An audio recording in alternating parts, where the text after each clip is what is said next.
All right. As we said, we're using SPSS version 28, and already I gotta escape out of this. I knew that wasn't going to work well.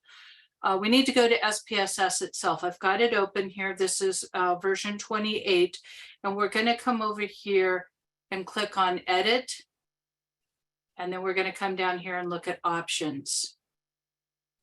All right, so I'm going to hover here for a second. So if people are following along, you can get these clicks.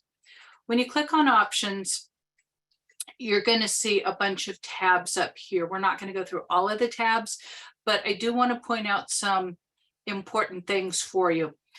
There are different ways that SPSS can look. I'm using the classic one. I've been using SPSS since version 10. Might age me, but at any rate, I've been using it for a very long time. And so I stick with what I'm familiar with, but I know a lot of people like the workbook, but I'm going to stick here. You can choose for your variable lists if you want the labels or the names. I almost always have it set to names because names tend to be shorter than labels, and I can actually see the full name. And I prefer mine to be arranged in the order that they're in the file, but there are often times when I'll go back and I'll switch this to alphabetical, especially if there's a lot of variables in the file. That just helps me find things, but that's totally up to you, whatever you want to do. The other default I change here is no scientific notation for small numbers, simply because I can't report things in scientific notation. I actually need the real number. Let's see here under language. I don't think there was anything there, but under viewer is one of the most critical things. Up until version 28, this was always checked by default, display the commands in the log.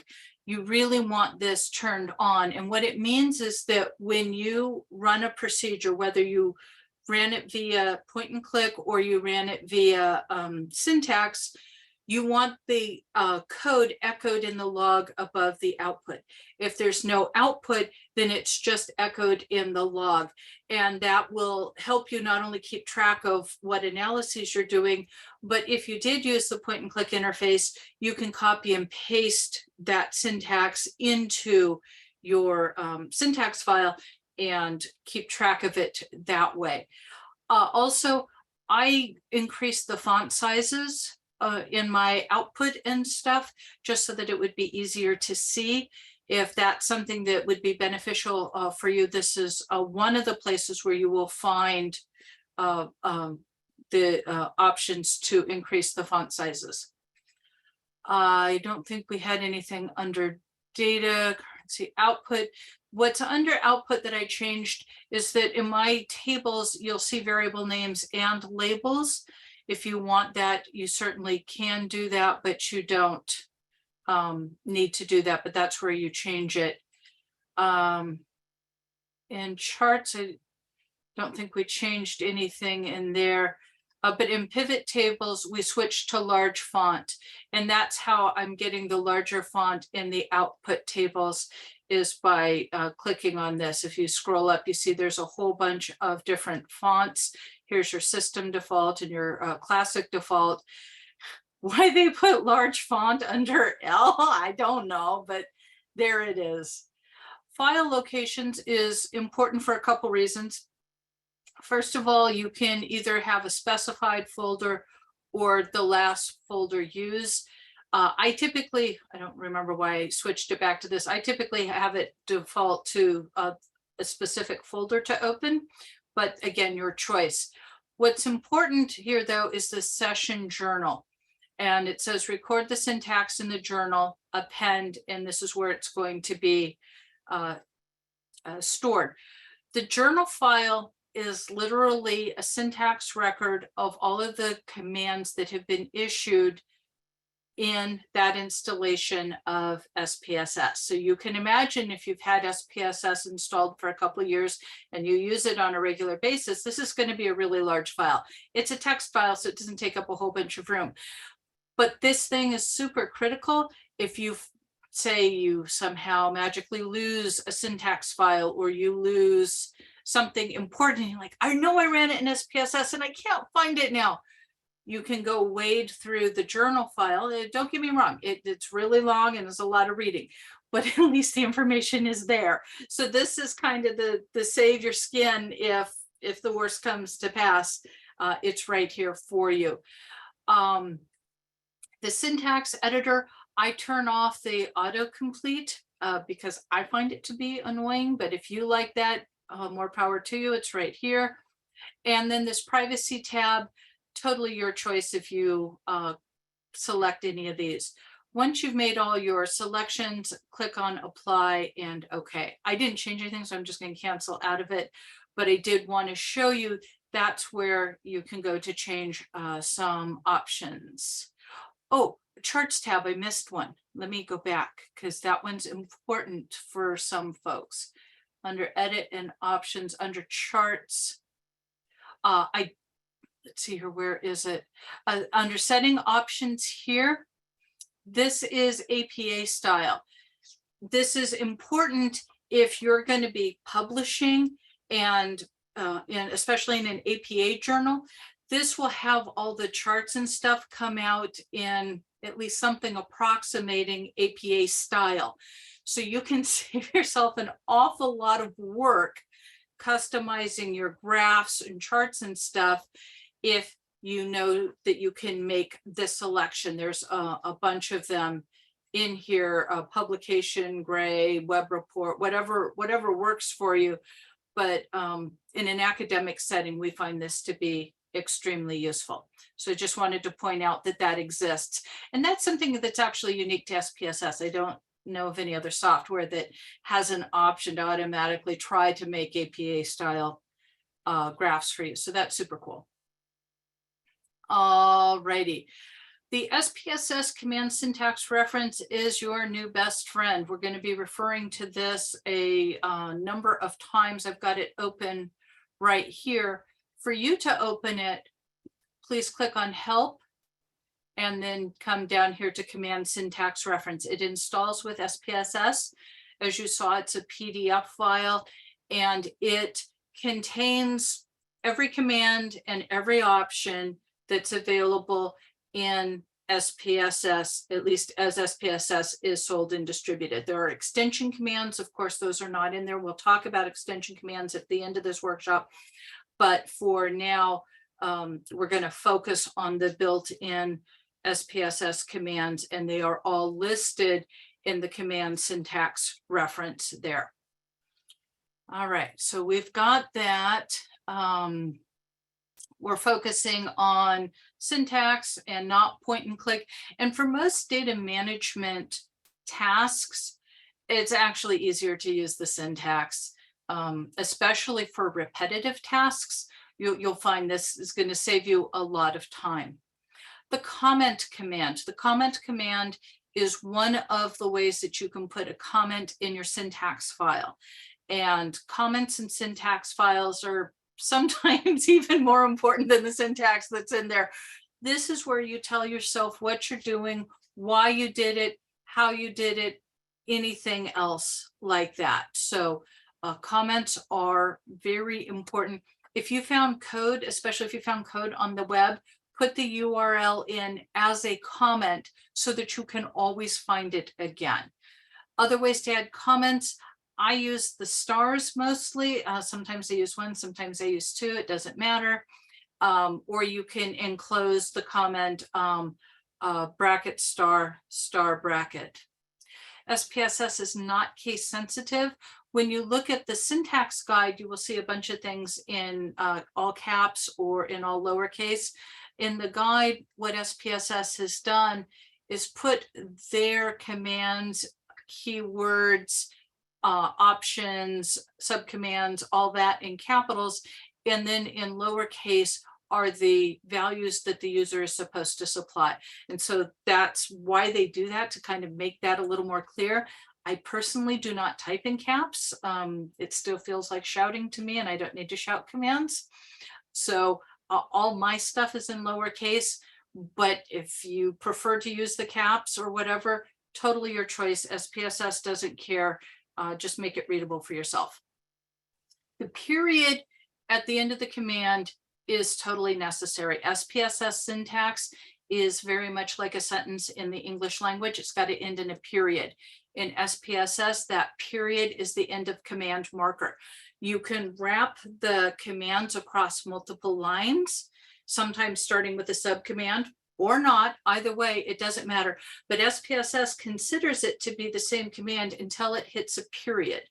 And that's also true for comments. So if you look, for example, at my syntax file here, I've got a star 1 or 2, it doesn't really matter, but I end it in a period. And that way, when I highlight and execute all of this, this doesn't get executed. It's just a comment.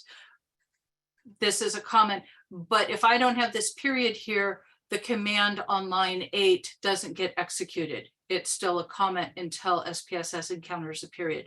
So watch the periods. And everybody forgets this, okay? I mean, everybody forgets this at times. So if you get some weird, freaky error message in your output file and you're thinking to myself, what'd I do? That's crazy. I don't have any blah, blah.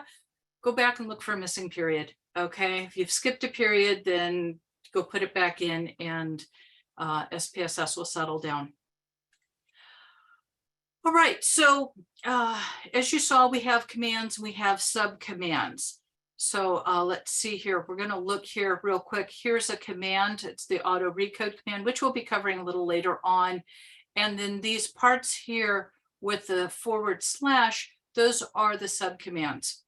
If it's in a bracket like these are, then it is a optional subcommand. This one, not in a bracket, is a necessary subcommand. So you do need to pay attention to whether or not you've got brackets or not there. When you're looking at commands in your syntax file, obviously they're color coded. So your comments are always this light gray. Your commands are usually this bold, dark blue. Keywords or subcommand, keywords are these red words. And then the subcommands are in the green. And then like if you have yes or no, that'll be kind of in this yellow here. So this syntax coloring actually is very helpful. And if you've got a mistake somewhere, then the syntax coloring will usually tell you approximately where it is, so you know where to start looking. Now, you can shorten some command names. I do this a little bit later on. I really never spell out frequencies, variables, equals. I have it down to FREQ space VAR equals, just because less typing is better for me. When you shorten things, sometimes it doesn't respect the color coding. So don't freak out if you're starting to shorten some, and some things you can shorten and other things you can't. But when you do, sometimes it doesn't give you the color coding like it does when you spell everything out. All righty. We talked about SPSS keywords. We're going to have a whole list of those a little bit later on. There are two types of variables. We'll go over this in extensive detail later on, but they're numeric and string. We're not going to be discussing dates, okay? No dating today, but dates can be stored as either string or numeric. And so if you want stuff on dates, we've got a fair amount on the website about dates there. All righty, when do commands execute? This is an interesting thing about SPSS, is that not all of the commands execute when you highlight and run them. You have to have something to force them to execute. So SPSS commands, they're executed by going down the data file row by row. And if you submit multiple commands simultaneously, so for example, here, if I highlight and run all of this, SPSS will run this. It will run this one on line 10. it will run the command on line 14. It'll run it all in this consecutive order. So that's what I mean by submitting simultaneously, and they're executed in that order in which you have them in the syntax file. Why wouldn't SPSS execute every command right when you run it? The reason is that, except for very, very complicated analyses, usually the most time-consuming part of a run is reading through the data. And so SPSS is trying to save you some time and read the data only when necessary. So when is this necessary to read the active data set? Well, anytime you run a procedure, so a procedure is anything that's going to produce output for you. I use the list command a lot. I know that in analyses, people don't typically use list, but for teaching purposes and for creating web pages, it's my friend. So I use the list command. It forces output. Anything else that you can think of that would force output will force SPSS to make a pass through the data or read the active data set, two phrases that mean the same thing. If you want to run a whole bunch of commands and SPSS hasn't actually executed them, and I'll show you an example of this where you'll see transformations pending in the lower right corner, you can use the execute command, I shorten it to exe. It's another one of the things I shorten, exe period, and that will say, no, go ahead and run those right now.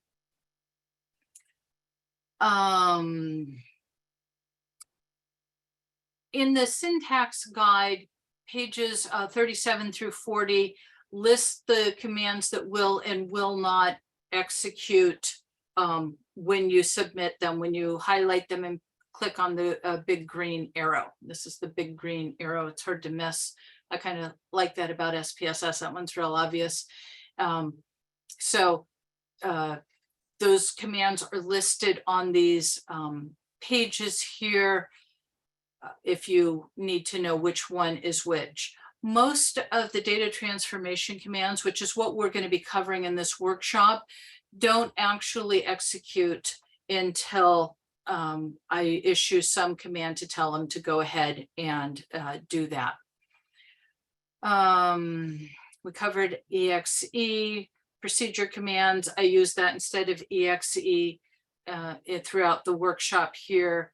And I'll show you an example of transformations pending. Okay.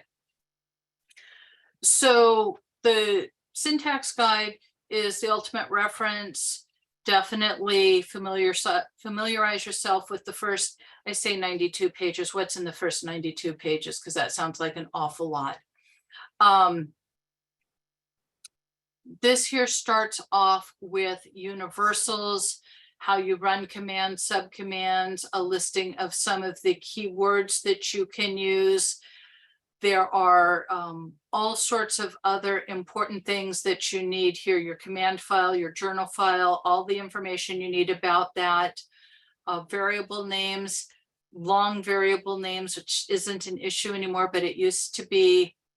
We're going to talk about Scratch variables and system variables, but if you need more information about those, you would come here to look for that. Your variable types, your formats, all of the information about expressions, functions, stuff like that's going to be covered in here. We'll see an example, the lag function. This is a really cool function here.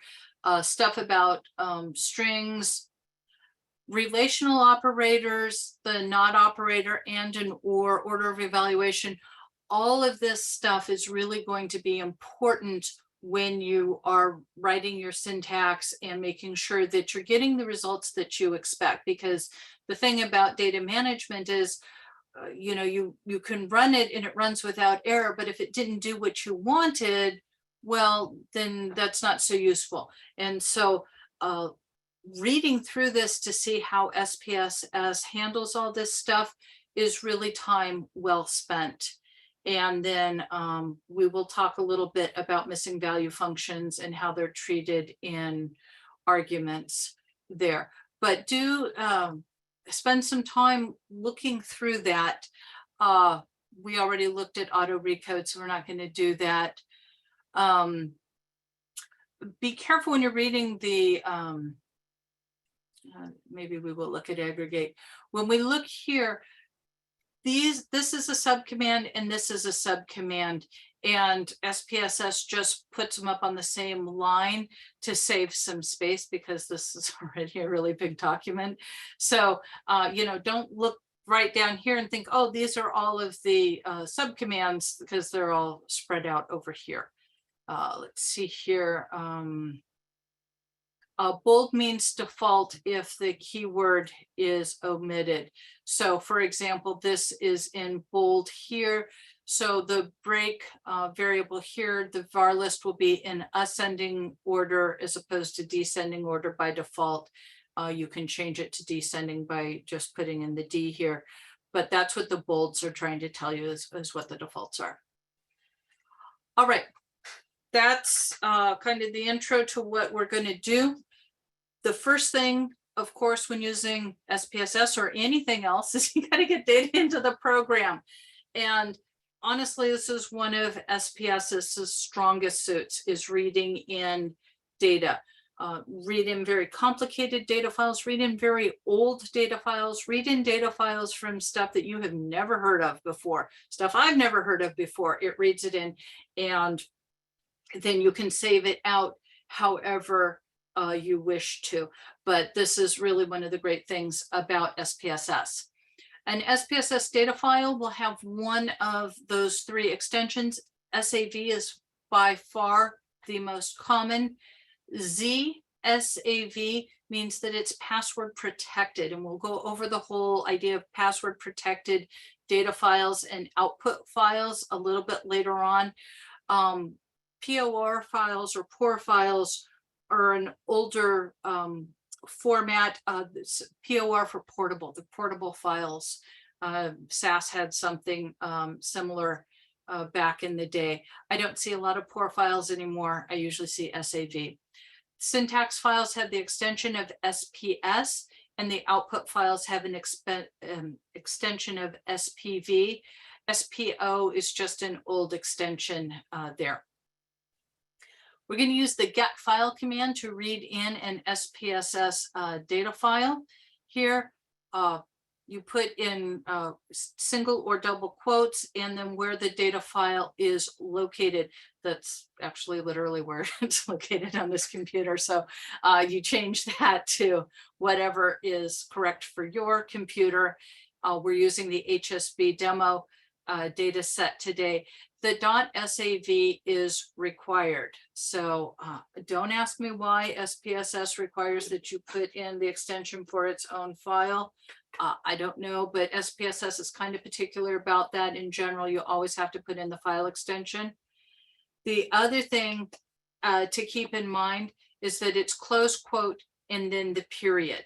A favorite mistake of a lot of us is to switch those two around, in which case you get all sorts of weird gobbledygook in your output and it doesn't work. So close your quotes and then end the period. Let's see here. Scroll down here so I can see what's coming up. The dataset activate command. Okay, here's the thing. A long time ago, SPSS would only allow you to have one data file open. And while people did find that to be kind of frustrating and limiting, it certainly made organization and workflow a lot easier. Now that you can have multiple data sets open, one of the issues is having the syntax run on the correct data file. And so all these data files are open, and you have to have a way to make one of them active. And SPSS uses the word active or activate. And so one way to do that is to actually point and click yourself over and make this the active data set. So if I come here and run this code, obviously I don't have data in here, but this is where it would run on. And if you don't want to get in there and literally activate it, which you don't want to do when you have a great big old long file that bounces back between different data sets, you need a command to tell SPSS to do that. And that's what this data set activate is going to do. Before I can activate it though, I have to give it a name. So as you see what I'm doing, I say, get the file, open this file and name it this.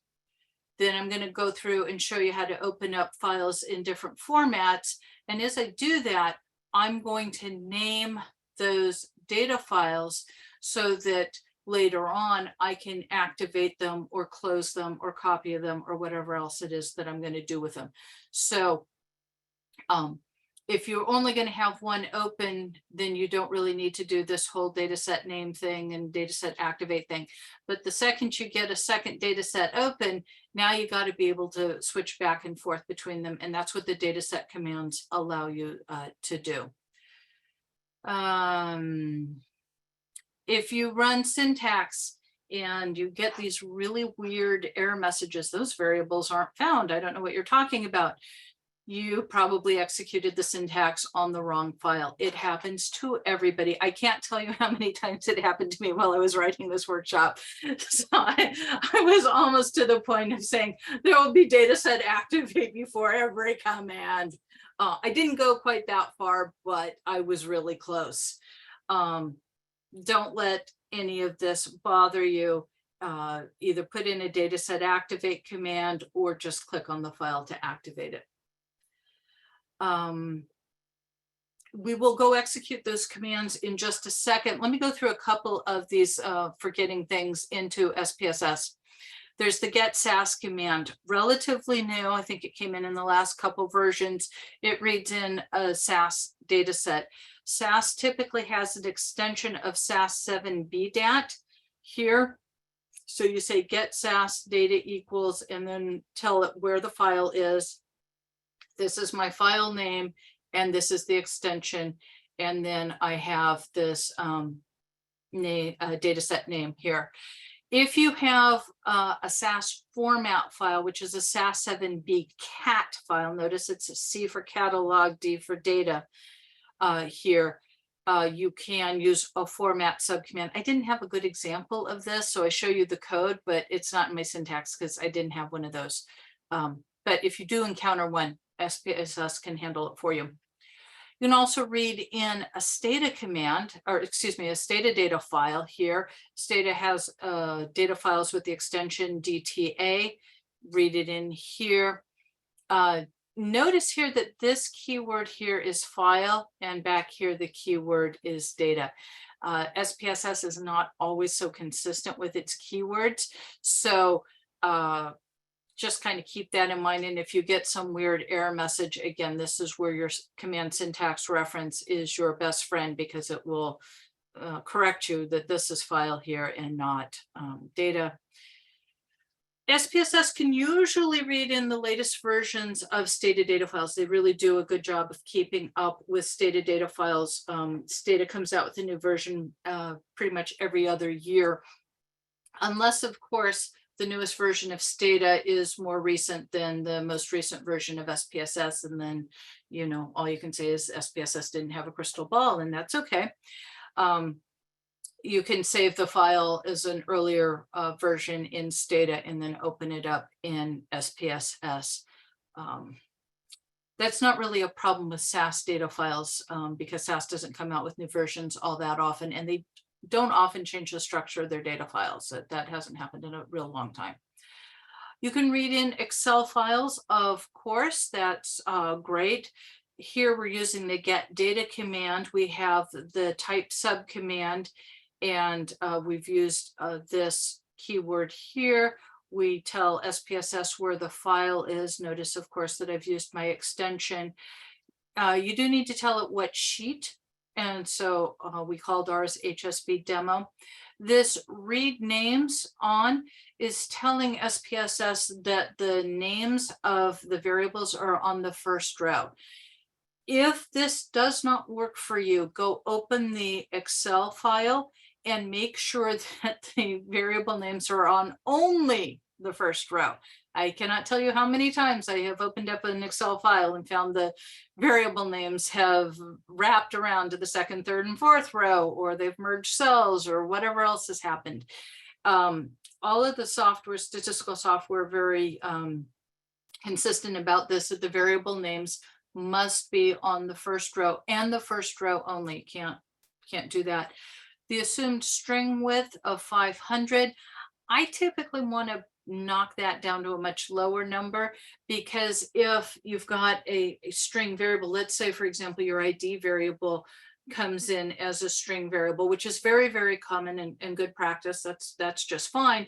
But if it's literally numbers 1, 2, 3, 4, 5, I don't want it to have a width of 500, because that's just going to make it difficult to read. So I take care of that. Hidden ignore equal no. What is that about? Okay, remember in Excel, you can hide columns, and a lot of people do this to make the file easier to read. The problem is sometimes they forget that they've hidden the columns. And from my perspective, hidden columns are really a problem, because there may be information in there that I'm not supposed to have, like private information that, as a statistical consultant, I don't want that in my file. And so I always have ignore equal, hidden ignore equal no, so that it will show up in my SPSS data set, and I'll go, whoa, wait a minute, got to go back to the client and say, no, can't have this, can't have this. The other thing that will alert you to, if you thought you were getting a file that, let's say, had 3 columns, and all of a sudden you end up with 300 columns, you'll now understand why that file was so big. And, maybe that's stuff you do need, stuff you don't need. But anyhow, I don't like any surprises. So I say, don't ignore those hidden things. Tell me what is in there, and then let me deal with it as however is appropriate. Okay, get data command again. This time we're reading in a text file. Here, this is comma separated values. You can tell here because on the delimiter subcommand, we have the comma in quotes here. And I also have CSV right there.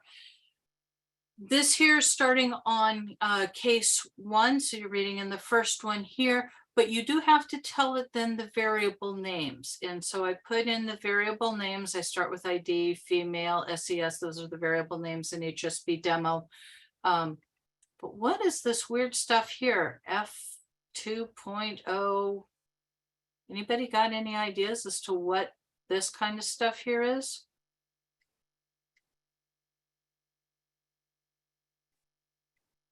Anybody want to unmute and take a guess?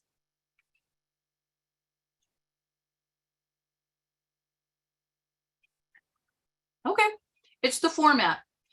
So you have to tell, you have to be able to tell SPSS what kind of variable it is and what format it's in. So F for float. If we had a character variable or a string variable, it would be A for alphanumeric. And then this is the length. So a length of 2 with no decimals, a length of 1 with no decimals, and so on. I could have shortened it to just F2, and I do in other examples. I just wanted you to be able to see it both ways. And then we name it. And then I think the last one that for reading in here is a tab delimited file. And this is how you specify that the delimiter is a tab. The first case is down on 2, but I still have to give this information here. All right, that's a bunch of stuff. Let's see here. I'm going to go ahead to my file here and go ahead and run it. I've got my shift key down so I can run down to here. And then I'm going to click on my big green arrow here to run my selection.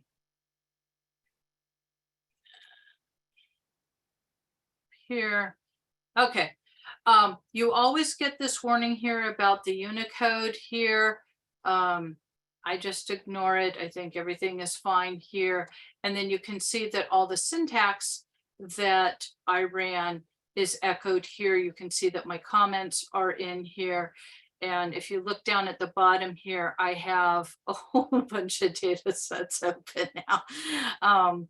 But that's how you go ahead and do all this kind of stuff. The next thing we're going to talk about while we're talking about inputting data is inputting your own little data set.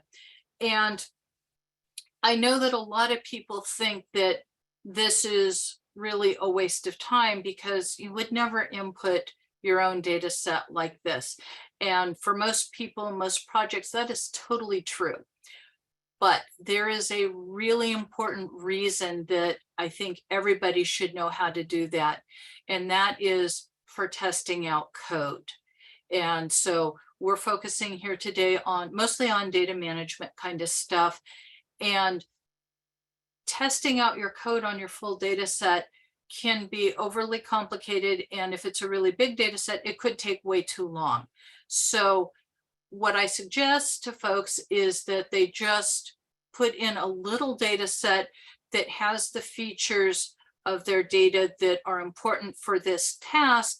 And then you can simply list out, and I literally mean list. You can see the list command here on line 67 here. You can literally list out the data set and see that everything happened the way that you wanted to have it happen, rather than trying to scroll through all these cases. And, you know, that can be really hard going. So there is a really good reason to know how to put in a little tiny data set just to test things out. Okay, so what do we have? We have the data list command, and it really is data list. You know what? That trips up my spell checker every time. Now this is, what do you mean you have the same word twice? No, it's actually correct. It is data list. I have the / here for a subcommand, and then I list my variables. And here I have indicated that this is going to be float 2.0. The variable v1 is going to be float 2.2. So we've got this. We've got a variable v2 that's only 1 digit. v3 has got 5 digits. And then my string variable, I've got A for alphanumeric with a length of 5. I end it with end data. So I've got my begin data, put in my data, end data. Okay, that kind of makes sense. And then I named it little test. And so I can go ahead and run that. And then you can see that I have my little test data set. And I think it's the last one there. So now this is my active data set because I clicked on it. And even if I do that, it's still my active data set. So that's why I've got to be so very, very careful, because now, I mean, unless you just saw what I did, you don't even know what my active data set is. So you got to be very careful there. Okay. Data set closes data sets. So if I highlight and run this, I have closed the SAS, and you saw that one closed, right? I also have data set display. Let's go ahead and run that. And that will tell me what data sets are opened. This associated file tells you that this file is actually saved to my hard drive. These are essentially temporary data sets. They will cease to exist when I close out of SPSS, unless I save them down to a drive somewhere or save them wherever it is I'm going to save them. So anyhow, that's what these are here. And then I named them all here. And then notice, remember what I said, that this was the active data set. So you can see that there. I'm actually going to run all this and then describe it. So we have dataset activate, HSP demo, dataset close all. Probably not going to do what you think it's going to do. So let me run that. Okay, so the trick is that dataset close all isn't actually going to close all of the data sets, because then you would be closing out of SPSS. It will close all but the active data set. So it's kind of a little bit of a misnomer. It's not going to close all, it's going to close all but one. And that's why I activated HSB demo so that you would know that it's so that it would stay there, because that's actually what we're going to be working on. All right, we did this. Let's see here. Dataset commands. We've got dataset declare. Dataset declare creates a new dataset if you just need an open blank data set. Okay, if you need a temporary data set or something like that, you can use dataset declare. You saw dataset display. Dataset copy creates a new data set that captures what they call the current state of the active data set. The difference there is, let me show you my output. Remember how this was the one that saved down? So the current state is whatever this is here. So if I've gotten into this data set and I've made a bunch of changes, dataset copy is going to copy it with all of those changes. Other commands, for example, sysfile info and a few others, only work on the saved copy of the data set, not the active copy. And so you do need to make that distinction there between the saved and the active copy if you have made any changes there. And then let's see here, what else do we have? Oops, click here. We can copy the data set. I'll show you an example of that. And then data set close, we saw that one. All righty. We saw examples doing that, so that's great. The example data sets, let's talk about those real quick. Mostly using HSB demo. It was based on real data ages ago when, I forget if it was, I think it was a national thing. High school and beyond was a national data set, and all the high school students took these tests in reading and math and social studies and science and I forget what else, writing. And then these data were made public. And then we had a consultant who randomly sampled 200 of those cases to use as an example data set, but it didn't work out really well as an example data set. So he got in there and modified a bunch of the values so that when we use it for examples, we get the information we need so we can go ahead and talk and teach. Not that we recommend that you modify your data sets like that, but for teaching purposes, that's what we did. So at any rate, they're not real data anymore. They're heavily modified. They're pretty much fake. There's 200 cases. There's some demographic information in it, and we will be inputting little data sets as we need them. Okay, detour. Okay, right turn. The temporary command is used in several examples throughout this workshop. By the way, the temporary command is one of the commands not available through the point and click interface. Just to throw that in there, that there's good reasons not to use point and click because there's a lot of stuff that's not in there. It signals the beginning of temporary transformations that are in effect only until the next procedure is encountered. So I can say temporary, I can list a bunch of commands, and then I run a procedure. They're in effect for that procedure, and then they cease to exist, and everything goes back to the way it was before we had done any of this. It does not read the active data set. Let's see here, it can be used with lots of commands. Won't go through all of those. Actually, we're going to go through almost all of those commands throughout this workshop. Whoa! All right. We're going to start off with dataset manipulation, and I do actually have a break in here, but it's in a lot of slides, so I'm going to try and boogie through some of this stuff here. Okay, dataset manipulation commands. Flip. It transposes rows and columns, but don't use it to, don't use it with string variables because it puts all the strings to missing, which is kind of irritating. But it is not an alternative for cases to vars or vars to cases, which are the commands that you use to transform from wide to long and long to wide. Flip is used when somehow somebody input data and didn't really know what they were doing. And instead of having the columns as variables and the rows as respondents, they have it organized the other way. And the columns are the respondents and the variables are rows. And you just need to flip it, turn it 90 degrees kind of thing. That's what flip does. And so I'll show you an example of that. Sample, it samples cases from the active data set. It is a permanent transformation. So this is often used with temporary, just so that you can see what would happen if I sampled the cases. N of cases uses the first N cases in the active data set. This is truly helpful to you when you have a really large data set and you just need to get a sense of what it looks like, and you say, okay, the first 100 cases out of the first million will do for me, thank you very much. And you can say N of cases 100, and then it'll only work with the first 100 cases. And when you're testing out code or writing code, that's really very helpful to you, because that way you don't have to wait forever for things to run. You can sort cases. Cases are the rows in the data set, and you can also sort variables. Variables are the columns in the data set.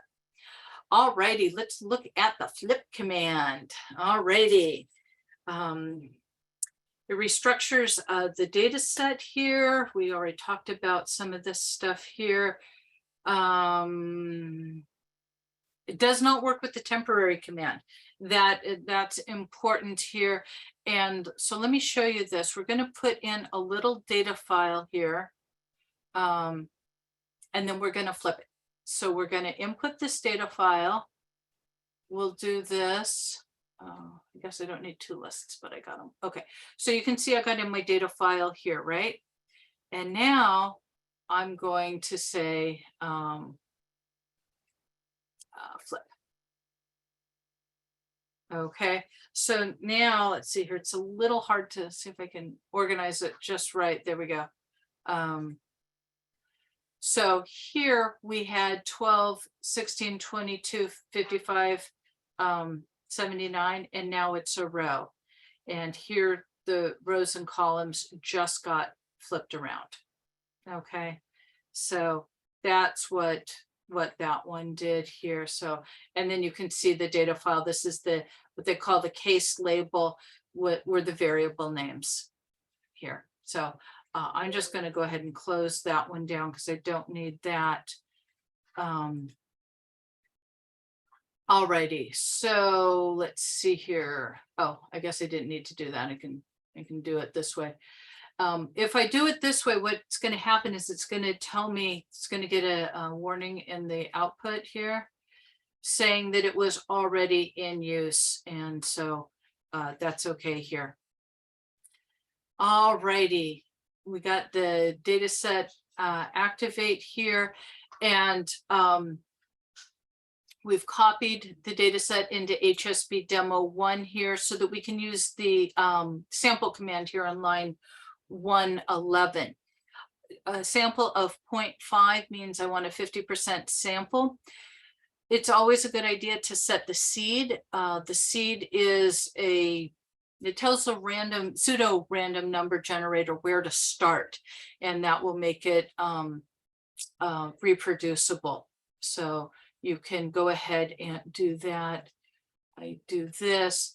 Now, notice down here, if you can see down in my lower right where it says transformations pending, hard to keep my mouse out of that, transformations pending, meaning SPSS hasn't done this yet, right? It's going to wait for this execute here. Let's see here. This is HSB demo 1, right? So looking here, you can see I've got 200 cases here. Now I'm going to run that command. Okay, so it ran, and now I have 101. So it's approximately a 50% sample there, but that shows you the transformation pending and stuff. I'm going to go ahead and close that because I don't need that anymore. All right. Let's see here. A couple more examples here. We're going to activate HSB demo again, copy it again, and now I'm going to sample 50 from the 200 cases that I have here. So I'll go ahead and do that. And then when you have a look at this, you will see, oh, wait, oh, I'm in HSP demo 2. Did I not execute it?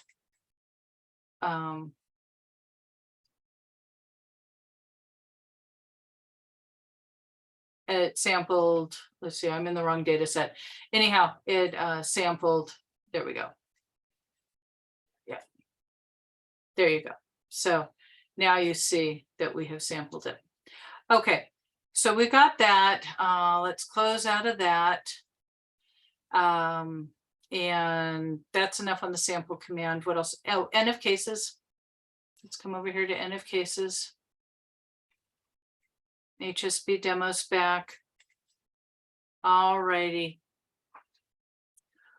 We're going to do just the frequency of this variable here, so you can see that we have 91 males and 109 females. We're going to say temporary N of cases and run that. And then when you look at your output, you will see that we have 45 and 55 for a total of 100. But you come back to the data set and you say, hey, I've got my full 200 cases here because we use temporary. So that's where you find that to be very useful. Sort cases, literally sorting the rows here. I can sort cases by ID. The default is ascending, so I don't have to put A in a parenthesis here. If I do this, I can say sort cases by ID in descending order, and I can sort on multiple variables, and some can be in ascending and others can be in descending, and that's okay. So it doesn't really matter how you want to do that there. Okay, sort variables. There are, let's see if I have it in the syntax thing here. Cases. Here we go. So for the sort variables command, you do need to put parentheses around A, or you can use up or down. In the sort variables, you can use up or down. I don't think you can use it in sort cases, but in sort variables you can. But these are the different things that you can sort your variables by. And if you look at this list here, you'll say, that looks very familiar. It looks like everything I see in variable view, and it is. So you can sort the variables however it is that you want to do that there. And then we've got some examples there.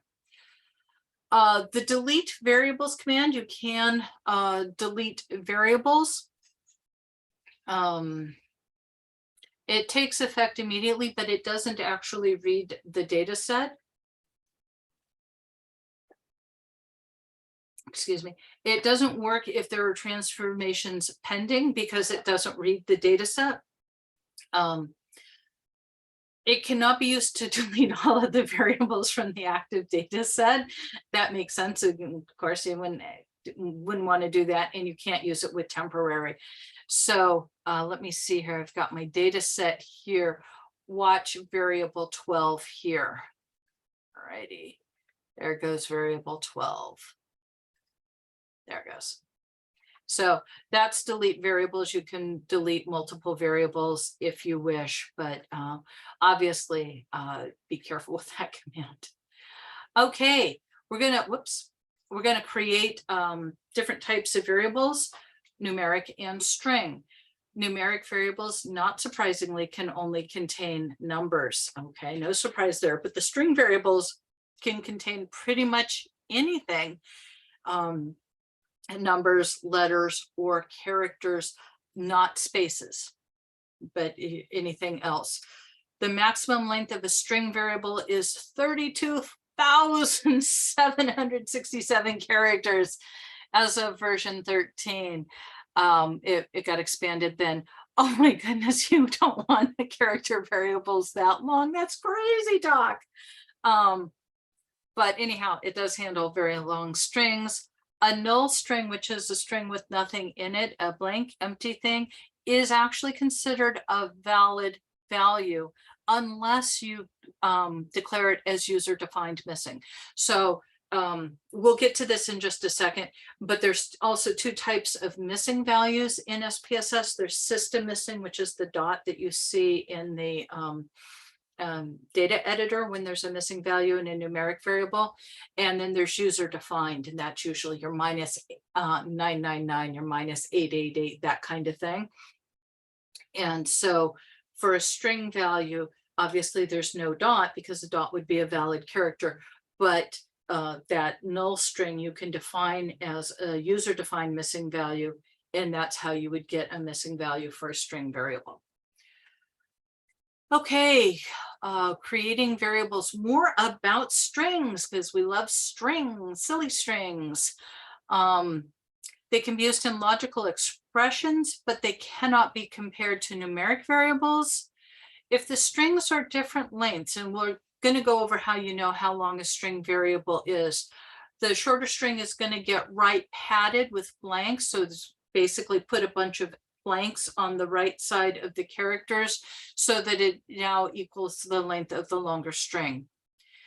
I don't see a lot of people comparing strings, so we'll kind of blow past that. Yeah,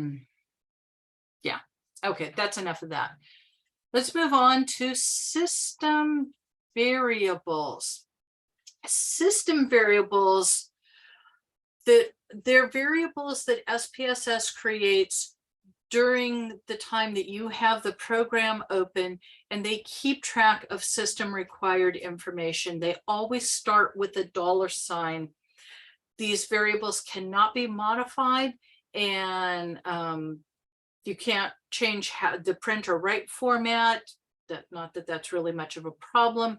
You can't use them in procedures, but they can be really helpful in creating new variables. And there are actually 8 of them, although obviously some are going to be more useful than others. Okay, the two that I use the most are up here at the top, $casenum and $sysmus. $casenum is the current case sequence number. What that means to you is here in your data view, it's this number here over in gray. So if you wanted to capture that, especially if you're trying to make a new ID variable, that's where you're going to grab $casenum. $sysmus is a system missing value. So it's not uncommon when you create a new value that you set it equal to missing, and then change those values as you move through whatever coding system you're using. And then you can look to see if all the values got switched from missing, and that way you would know that if you didn't do what you intended to. JDate, the current date in number of days from October 14th, 1582. 1582, that was a long time ago. It's even before me. Why is October 14th of 1582 important? Somebody please unmute yourself, give my voice a break. Somebody tell me why October 14th of 1582 is important. Andy, don't answer the question because I know you know. Anybody else? Take a guess. Why is that date so very important? And it's actually important in your day-to-day life. I mean, it's not just important in SPSS land. It's important in your day-to-day life. You use this all the time. Why is that date important? Come on, unmute yourselves. Give it a go.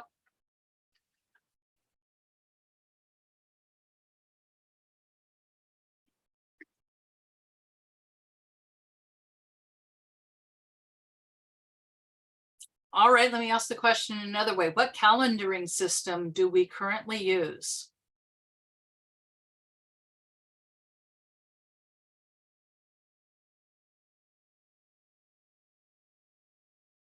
Seems very quiet in here. We use the Gregorian calendaring system. And in October 14th of 1582, that's when we switched from the Julian calendaring system to the Gregorian calendaring system. And that matters to you because this is actually how everybody sets their calendars and stuff. The difference between the two calendaring systems really had to do with where they had the leap years and trying to get the average number of days on the calendar to match up with what the Earth is really doing there. So they spaced out the leap years so that we actually had 365.25 days in the average year. Although the calendaring system, obviously in Italy and the Vatican, started in 1582, it wasn't until 1923 that the very last country adopted it. That was Greece. And in all of those hundreds of years, you had to be very careful about which calendaring system you were talking about, because the Julian calendar, actually, when the US switched over, I think we gained like 2.5 weeks or something. Yeah, it was crazy. There was a wonderful letter from Ben Franklin to the president regarding the switch when the United States switched off the Julian to the Gregorian calendar.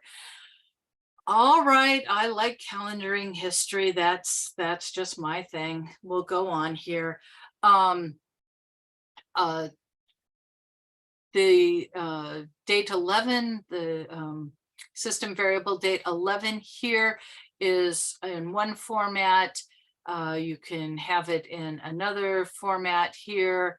And so however you want to do that. Time always makes me nervous because it's the number of seconds from midnight, and it just gets to be a terribly large number. And I do remember announcements when SPSS said, you know, we've adjusted the software to account for leap seconds and stuff, but recently they had to actually subtract a second because the rotation of the Earth wasn't what was expected, and I didn't hear anything about that. So anyhow, just fun things to keep in mind there. Length and width we don't use anymore, so we'll just skip over that.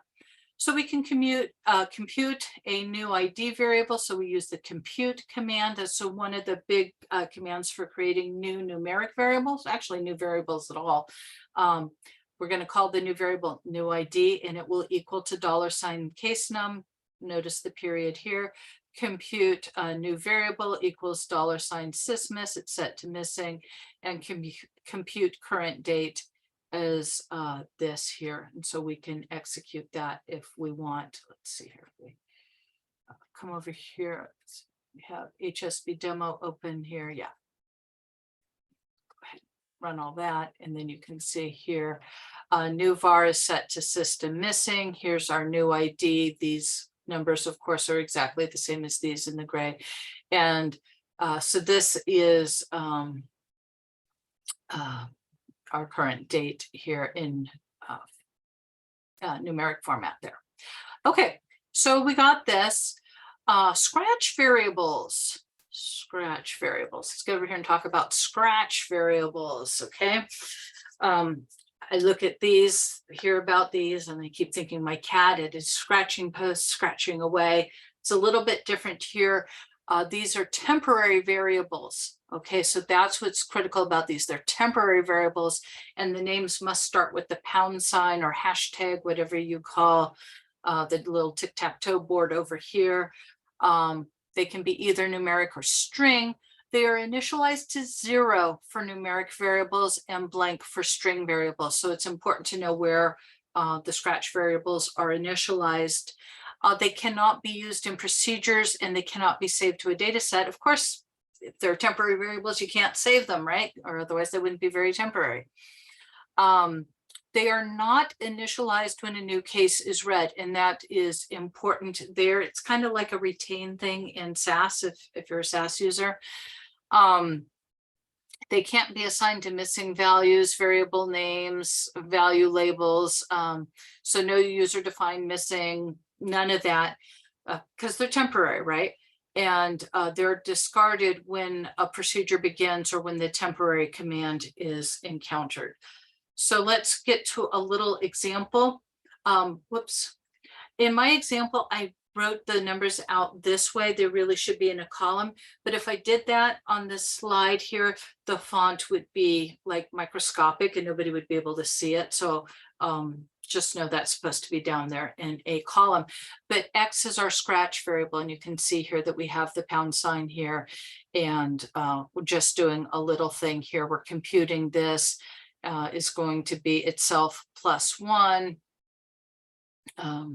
then we're good to go. So we got our little data set here.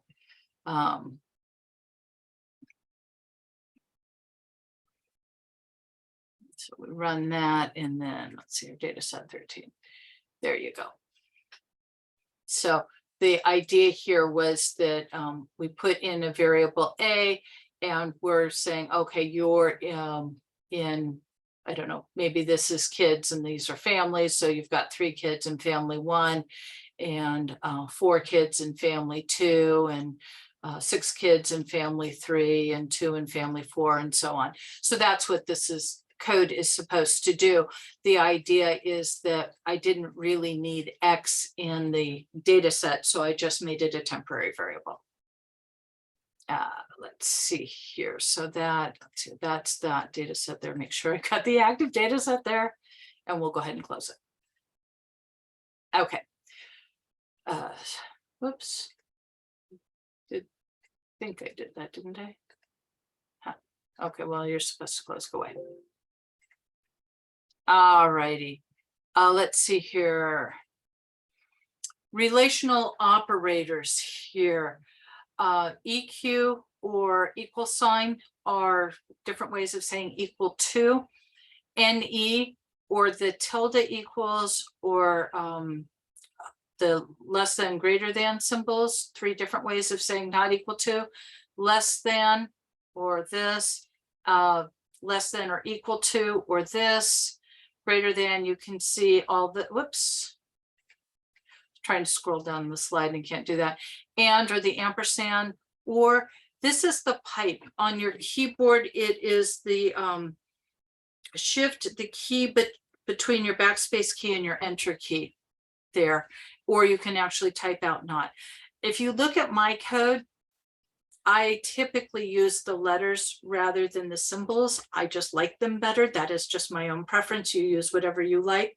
But when you're looking around for syntax online or something, you can see any of these combination of things, and it's all perfectly good. Order of operation is pretty much what you would expect it to be in all the software. It's all pretty much the same here. When you have more than one logical operator, not is evaluated first, and then and then or. So that's important to keep in mind when you're making more complicated expressions. To change the order of evaluation, use parentheses. What that really means to you is you have to be careful about how you use parentheses to make sure that they're doing what you actually want them to do. Each argument in a logical function must be separated by a comma.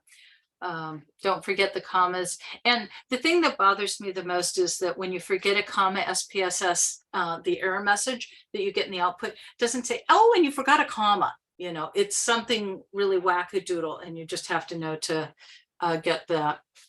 Functions range and any can be useful shortcuts for more complicated specifications on if, do if, and other conditional commands. And we will see some of these functions a little later on. Keywords, all, to, through, higher, highest, lower, lowest, by, with. They do exactly what you think. So all we've encountered before. To is typically used in either creating new variables or recoding. Be careful with it. What it means is that it's going to take the first variable you listed, the last variable you listed, and then all the variables in between, regardless of what they are. So let us say that you said compute new var 1 to new var 5. Okay, that's fine. Now you want to recode those variables, but before you did that, you put a variable in between new var 3 and new var 4. When you go to do the recode, it's going to capture that variable even though it's not in the numerical sequence. Through is usually used with values, 1 through 5 or something like that. High or highest, low, lowest, that kind of thing is often used when defining missing values. And you can say lowest through whatever and assign that as a user defined missing value there. By and width are used more in the statistical procedures than the data management stuff. Okay, let's actually create some variables. Here we have Dataset Activate HSP demo. We're going to create numeric variables V1 to V6 with a float format of 4.0, and then variables V7 and V8 with a format of 1. We're going to create string variables too. You have to use the string command to create a string variable first, and then you can give it a name and then a length. So here we said A20, so it's an alphanumeric with a length of 20. In this string command, we create the variables A1 to A4, and they are going to have a length of 1. Variables A5 to A10 are going to have a length of 2. We've got a lot of slides to get through, so I'm going to start really moving it along here, creating new commands with the compute and if. These are used mostly for making the numeric variables. You can say compute var1 equals 5, period, exe. So this is a new numeric variable called var1, and it is just a column of 5s, nothing magical there. There is no then and if then logic in SPSS. This makes me stop and pause like, oh. So if female equals 1, var1 equals 6. There's no then right there. So that's just kind of an auto-mission. And then I say frequencies var equal var1. Notice I shortened this down, so when you look at my syntax file, it's not coded. I had an execute here after this to execute this. I don't need the execute after this because this is going to serve the same function. It's going to force a read through the data and produce output. So we're going to have that there. Let's see here. These are these commands here. All right, so we'll go ahead and run all that. We can see, let's see here, we've got some output there, and we can see our 5s and 6s that we did. Okay, so that's all good fun. Let's see what else we got here. And or. So we can say if this variable equals 1 and this variable equals 0 and this variable is less than this new variable should equal 0. But be careful with your ors. If I do this specification here, I'm going to get something different from, that one works. But here, if you do this specification or this specification, notice I just shifted the parens over to the right some, you actually get different results. And that's why I was saying, be careful with where you put the parentheses, because it will change order of operations, especially with the and or kind of stuff there. And then you can use functions if you want. Here I'm doing something silly and I am taking the absolute value of the difference in these scores. And if it's greater than 7, this new variable will equal 5. The point is there's a bunch of functions that you can use. Whatever's going to make your life easier, go ahead. Enumerating cases by group. This is kind of similar to the last one we have. This is really an important way to see how that you use the lag function. So we're computing a new variable n per group. We set it equal to 1. It's important to set it equal to 1. Now, if our classroom ID here is equal to the lag of classroom ID, which is look the row up, okay, if it's the same thing, ID now equals the lag of my last number plus 1. When this is not true, it's just going to leave it alone, which means it'll stay as 1. And that's how you're creating the counter there. So let's run all of that. And then let's see here. So we have, oops, we got a lot of variables now because I created a lot of blank variables there, blah, blah, blah, blah, blah. So we have that. Let's see here, what else? The creating dummies. Oh, lots of ways to create dummy variables. So you can certainly use a bunch of if and computes, but this is a way that saves you a little bit of time. This is a coding programmer kind of thing here. We have this new variable SES1. SES has 3 levels, so I'm making 3 dummies here. And I'm saying set, this is basically an if together, and it says, if this is 1, then this will be 1. If this is 2, this will be 1. So it's a logical test here. So the output isn't all that easy to read there. Sorry about that. I wasn't quite sure how to do that. But here's SES1 and SES2 is 0, and then this one is set to 1 here, and then here's the 0, 1, 1 combination, and it goes through all the different combinations. But that's just a shortcut way of doing dummy variables, and there's all sorts of different ways that you can do that.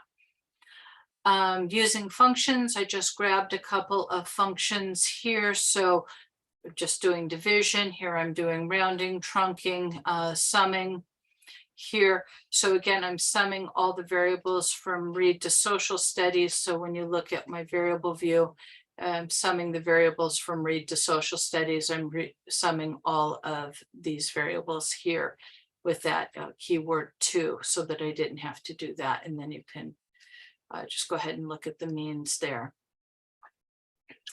for these different variables. Yes. I just have a question. When you did the dummy variables, did you produce something in the actual data table? Yes. Okay, yes, I did. Let's see here. There they are. They're right here. So here's the, let me get the code here. It's this is SES1, and that's variable 38 right here. Okay. And then let's see if I do this, come over here, you see how I have 0, 1 variables here. And so now I have dummy variables. If I was going to run, say, a regression and use this as a predictor, I would want to use only 2 of those 3. Great, thank you. Yeah. Okay, so we got that. Okay. Compute, I create this variable rand normal. It's a normal random numbers from a normal distribution with a mean of 0, and then a standard deviation of whatever you want to put in this. So I went ahead and did that. And so you see the mean is very close to 0 and the standard deviation is very close to 1. And now I just have this random variable here. So ways to do that. Let me see here what else we got here. We went through that. We went through that. Oh, if anybody wants to answer this, how can you use a normal function to create a simple random sample of your data? You think about that for a second while I have some tea.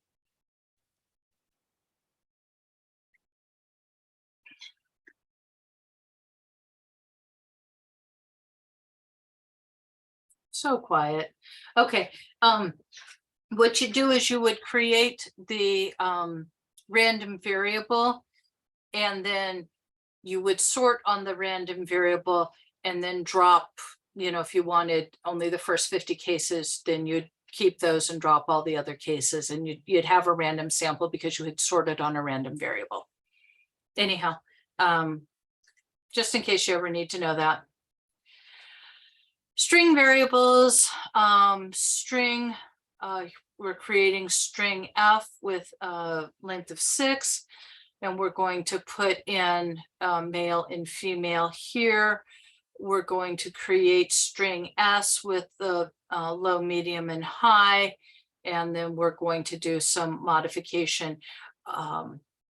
We've got another function that'll help us do something similar a little later on, but we've got that.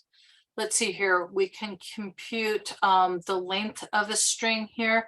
SPSS used to just have length or substring or whatever, and I forget what version it was, but they added this CHAR or car thing here, car dot length, car dot substring, and so you'll see that all of the string functions start off with CHAR period. If you don't use that, it will usually work and you just get a warning in the output, but I would just get in the habit of typing those extra characters here. But there's a problem here, and if you just look at this code, you'll probably see what it is. What am I doing here? I'm using the string command to create a new string variable with a length of 2. I compute this variable, so I'm going to populate it now. I just created the variable here. I'm populating it here. I'm taking a substring of my variable string S, right? And I'm starting at 1 and allowing it to go for a total of 3 characters. What is going to go wrong here? The code runs, it actually runs, which may or may not be good for you. But what's the problem here? And I'm hovering my mouse in some suggestive places. Hint, hint. What's the issue?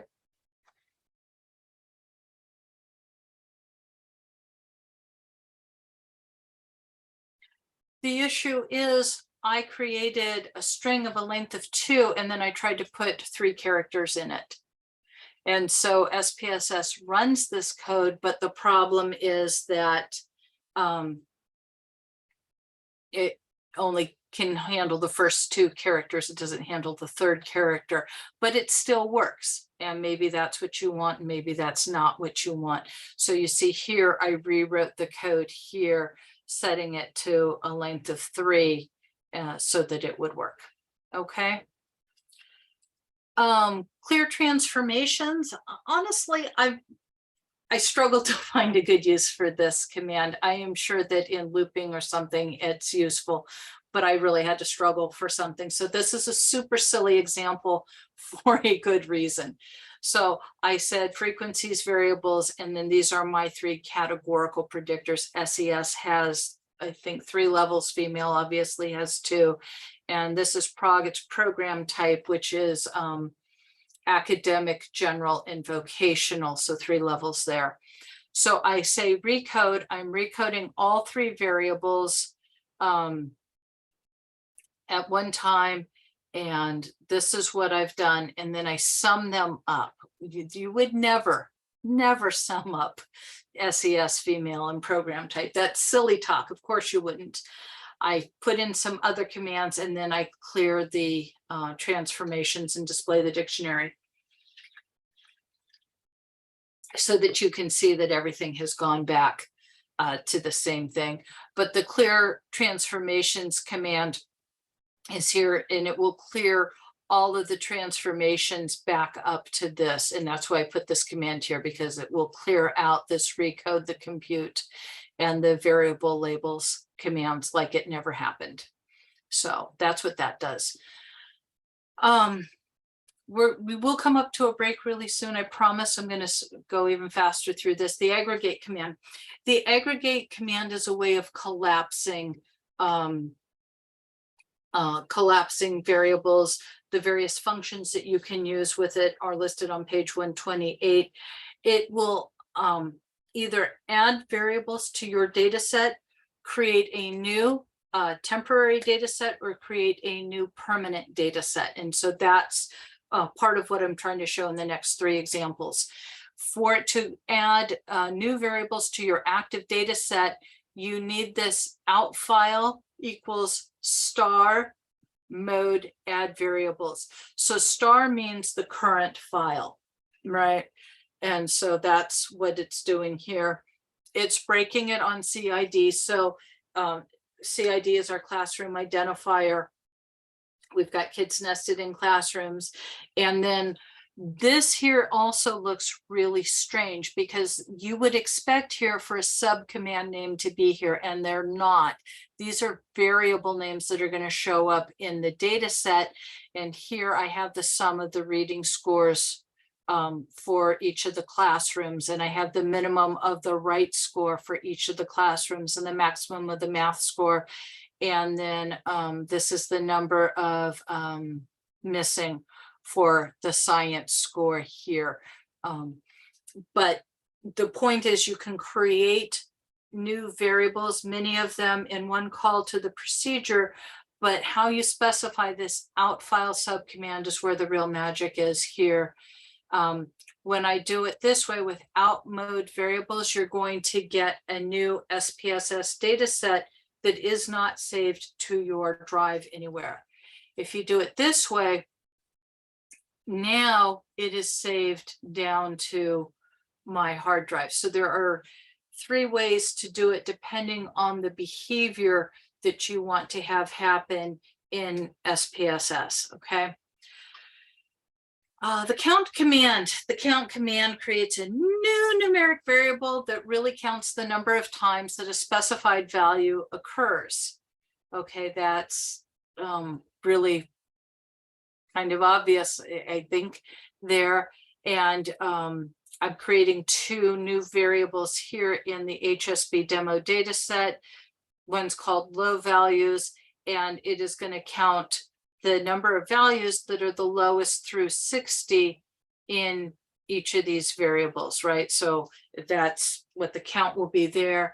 And then this is the number of system missing values that I have in these variables here.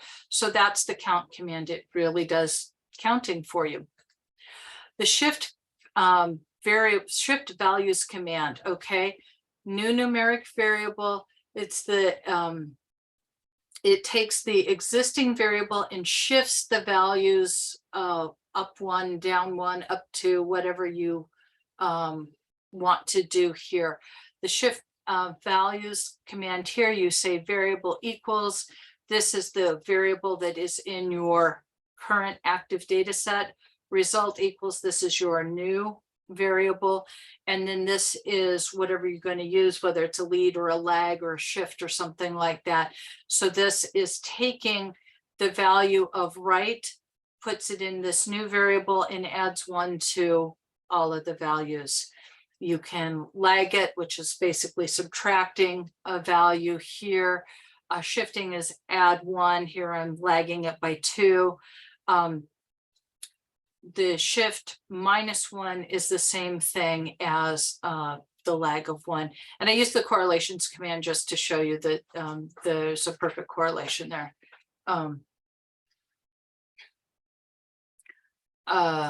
Okay. Let's see here. I've got one more slide and then it is break time. So the rank command here creates a new numeric variable that's going to contain ranks.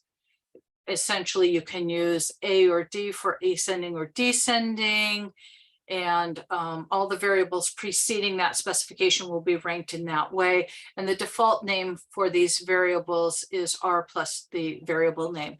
So I've got some examples here. We're going to say rank variables, read and write.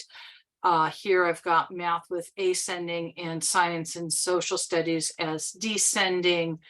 I can use read and have a normal into read norm. I can do entiles and I can put in whatever value I want to create quartiles. I can do all sorts of things with the rank command. And I try to point out these commands because again, if they're in the point and click interface, they're very hard to find. And SPSS has a lot of this built-in stuff for data management. And yes, you could certainly code all this yourself, but these convenience commands exist, and I want you to be aware of them so that you can use them. Okay. here is our break time. I need to step away for a second. It is 2:35 now. We will come back at 2:40. And please come back with questions, please. Thank you. It's 2:40. Before I get started again, does anybody have any questions that they would like to ask me?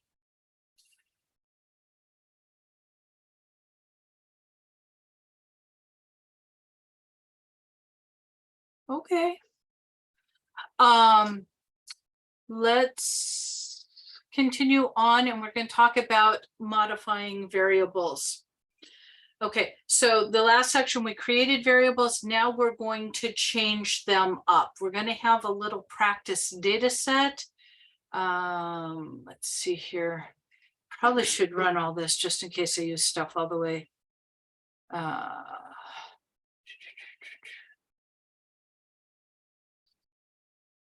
All right, let's see here. Let's rock all that.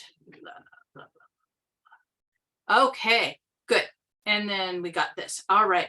So I got this warning here, and I wanted to show you that it's here and explain why it's here. Okay, so we're inputting a data set. We have V1, V2, V3, V4. Okay, nothing really dramatic there.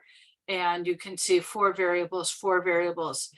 The magic is here for ID 4 here, we have a missing value, and that's what's happening here. And that's why you get the warning here. But it's okay, because that's actually what I intended to have happen. So anyhow, when you run that code and you get that, no freaking out, it's supposed to be there. And you can see again, it's right here. But I use my little modifying example thing for a number of things. So I needed that data set run in. Okay, auto recode here is a great command. It recodes the values of string variables. Well, actually it'll recode numeric, but I don't like to use it for numerics. I only like to use it for strings. And then it will take the value of the string and put that in as the value label. So that is super cool. The reason I say I don't like to use it for numeric variables is that if the label is different than the actual numerical value, it gets to be super confusing. And that can happen because auto recode always starts with 1. But if your variable started with 0 or something, now all of a sudden your value of 0 has a label of 1, and that mismatch gets to be super weird and confusing. A variable, of course, cannot be recoded into itself. You've got to use a new variable for auto recode. Into recode you can, but not auto recode. Okay. The subcommand order matters in this procedure. There's most procedures, the list of commands doesn't matter, but here it does. The variables command must be specified first, and then the into subcommand's got to follow that next, and then everything else comes along. Let's look at a good example here. We have auto recode. The variables are V1. We're going to go into V1. I called it num, so for number, so that was kind of obvious. And print just adds a little bit more to our output right there. So let's see here. Let me make sure that that is our active data set, so I don't get in trouble with that again. And then we'll do that. Okay, so there you go. And so this is what print is adding to your output here. So this is your old value, your new value, and then your value label. So notice here, my new value is 1 and my value label is 0. I find that to be very confusing, but if that's what you want to do, it works. This group subcommand is used if you want to have the same coding scheme used for these 2 variables. So let's stop and look at this for a second. I have values A, B, C, D, A, B, C, D, F, G. So this will get a code of 1, a code of 2, a code of 1, a code of 2, a code of 3. over here, though, this would be code 1, code 2, code 3, code 4, code 5. So if I wanted them to be the same, then I can use this group here. And so that is another way to go ahead and do that there. Okay. So let's see here. Yeah. So here you can see how they're done. All right. Let's see here. We're going to use the numeric function. Let's see here. Use that. Using the numeric function, this is another way to go from string to numeric. So you can do that. You do have to specify a format though, right? So that's what the magic here is specifying the format, right? Okay. And then we have the good old recode command. So recode can be specified in several different ways. We're going back to the HSP demo data set. I can do something like this, where the old code of 1 is the new code of 4. The old code of 2 becomes 5. The old code of 3 becomes 6. I'm recoding into the same variable because I haven't specified anything else. Here, I have said recode. Notice I've got a comma here and no comma out here. It's a little bit weird.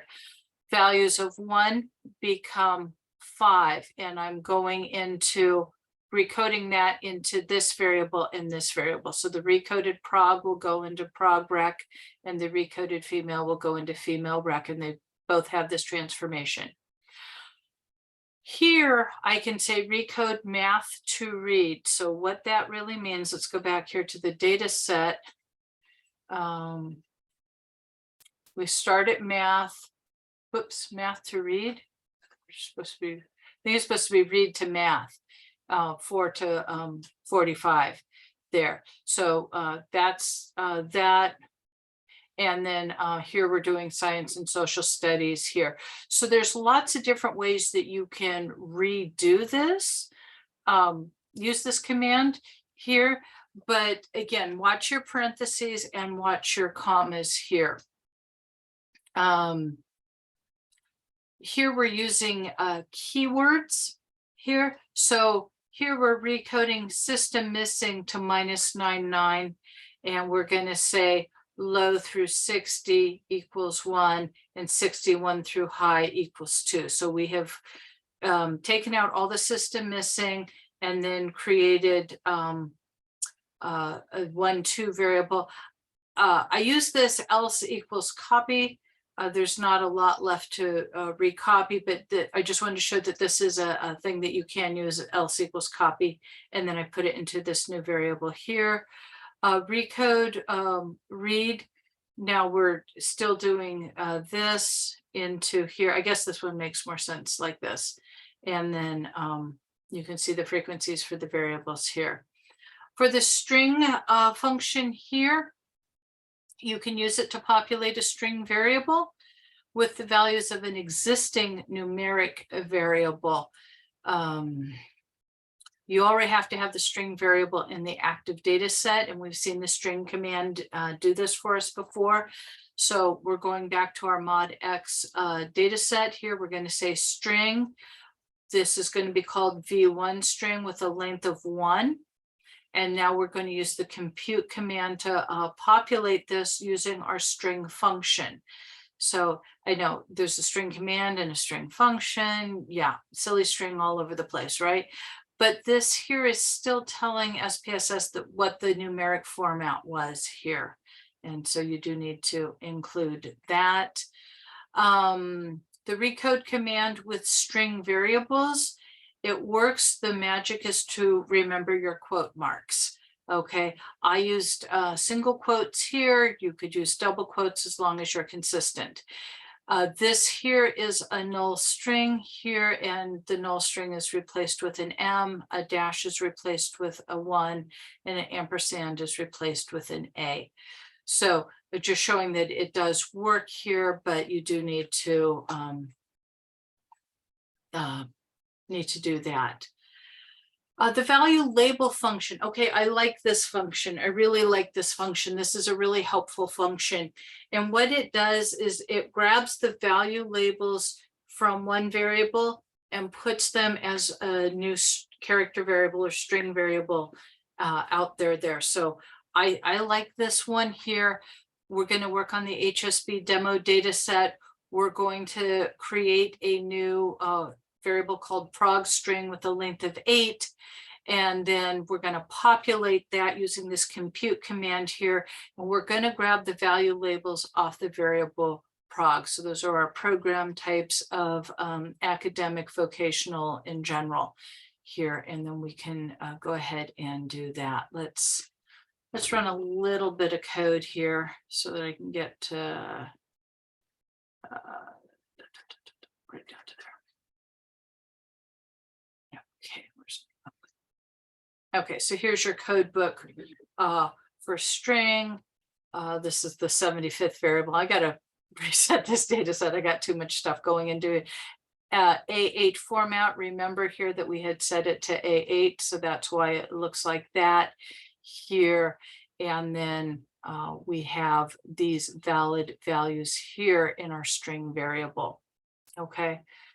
Another way to go about doing this is to use the alter type command.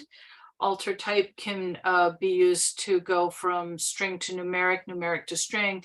But what I actually use it for here is to change the length of a string variable, because this is the only command that I could find that would actually change the length of a string variable. And so if we have a quick look here,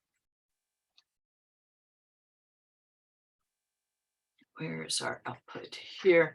So our code book here, let's see here, we had a A3, this was A3, it went to A4, and now you see that it is A4 here and A4 here. So I've made my string longer. This is, like I said, one of the only commands I could find that would actually do that for me. And when you need to change the length of a string, you need to. Okay, guess what? The rename command does exactly what you think it's going to do. It's just going to rename variables. You can rename one or more variables on a single call to the command. The maximum length of a variable name is 64 characters. I do not recommend that you use 64 characters. That's way too long. It's too easy to make a typo.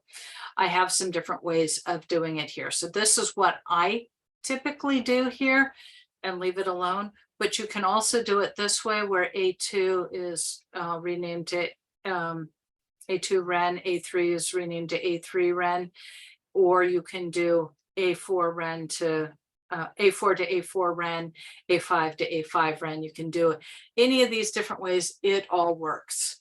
Okay. We just had a break, so we're not going to take a break now because I've got a lot more slides to go through. So we're going to skip the break there, but there's exercises there if you want. And I do have an answer thingy on the website if you want to see what I typed. Okay. Loop the loops. So you can do all sorts of looping things in SPSS. You've got do repeat, you have do if, you have loop. There's all different ways to do this in SPSS. We're going to look at some examples here. Obviously, the purpose of the loops is to reduce the number of commands necessary by repeating these transformations on the specified variables. So that's what we're going to do here. Let's see here. The commands that you can use within do repeat. Here's the list. There was a couple of older things that like write formats and read formats. I don't think you need all that, but these are the different things that you can put in do repeat. Notice that you can loop within the loop, right? So you can really get yourself turned around here. We're going to try and make this simple, but you really can do a lot here. We've encountered most of these commands. Recode, if, count. Select if is another way of subsetting the variables. we'll encounter this missing values a little bit later here. And we've had some introduction to formats already. Let's get around to some examples here. All right, excuse me. The data set, we're going to use this HSB demo. Here is a do repeat command. This here creates dummy variables the same way that this here does. Here we did it with SES, here we do it with prog. So we do repeat A, and A is going to contain these 3 variables here. Then we say B is 1, 2, 3. So now we're going to say A, so imagine prog 1 being here, and B, imagine the 1 being here. And that looks just kind of like what we had here, right? The next time through, this is now, A is now prog 2 and B is 2. And so that's one way of creating dummy variables. Now, it is much more useful when, say, you had to create, I don't know, 20 of these things, right, is obviously going to save yourself some time rather than writing out 20 of these. So that's the idea, is that you're going to save yourself some time and some typing. We've got do repeat here. These are our existing variables in our data set. We're creating new variables, and we're going to say the value is going to range 1 to 5 here. And so now it's going to read in read. It's going to say, okay, read, you're now new 1 plus new 1 is read plus 1. And the next variable is new 2. And that's that variable plus the value of 2. It is not the not an example of something you would normally do, but I wanted a nice small example where you could follow the logic of what it is doing so that you could adapt it to your own needs. But the other point I want to make is I often hear people say, oh, SPSS can't do that. Oh, SPSS can't do that. Yeah, it really can. Right? It's just that you've got to know where to look for the commands. And if you've only looked through the GUI interface, then you wouldn't know that this stuff exists. And it does. And it's very useful. Okay, we've got a looping command. So we start with a do if and an end if here. These are conditional commands that you can use based on logical expressions. Again, they don't read the active data set, but they get stored with the pending commands until you execute everything. Let's look at an example here. Do if female equals 1. We're going to create a new variable cleverly called new var. You can see my creativity, my lack of creativity here. New variable equals 0, else new var is going to equal 1. And if, and so that's just one very simple little loop here. In this example, I wanted to show the else if, so I used the 3-level variable prog. Do if prog equals 1, we're going to compute new var 2 equals 0. Else if prog equals 2, compute new var equals 1. Now this is just else because we're coming into the end, and compute this equals 2, and then you can see the frequencies here. So you do have do if, else, and if. So this gives you a lot of flexibility in writing loops to kind of simplify tasks or to save yourself a lot of typing. Okay. Here's the actual loop command. It's loop and end loop here. So repeated transformations, let's see here, the cutoff, you can specify a couple different ways. You can have an indexing clause, you can have an if clause, you can have a break command, or you can have the maximum number of iterations set by MX loops, which short for maximum loops, and the default number of maximum loops is 40. 40 might seem like a very low number, but really you don't want your computer spinning on loops if there's an error in the thing. So a low number of loops for that is actually to your benefit there. All right, let's look at some examples here. These examples are taken from Reynolds' book. I have his book up right here. I have downloaded it here. I think this is the web page here. We used to buy the copies of this book when they were in print, but this book here hasn't been in print for a while. But the code hasn't changed since he wrote these books, and they are an excellent resource for all things looping and that kind of stuff.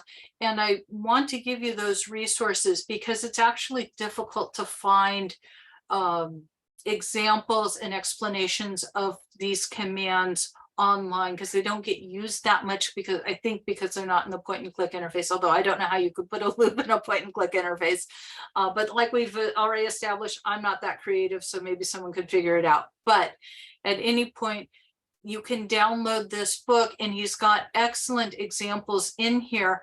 I copied the example from before this into my thing to show it to you. But one of the things that I really like about this is he warns you about places where troubles could arise. And in this example, missing values here can create a problem.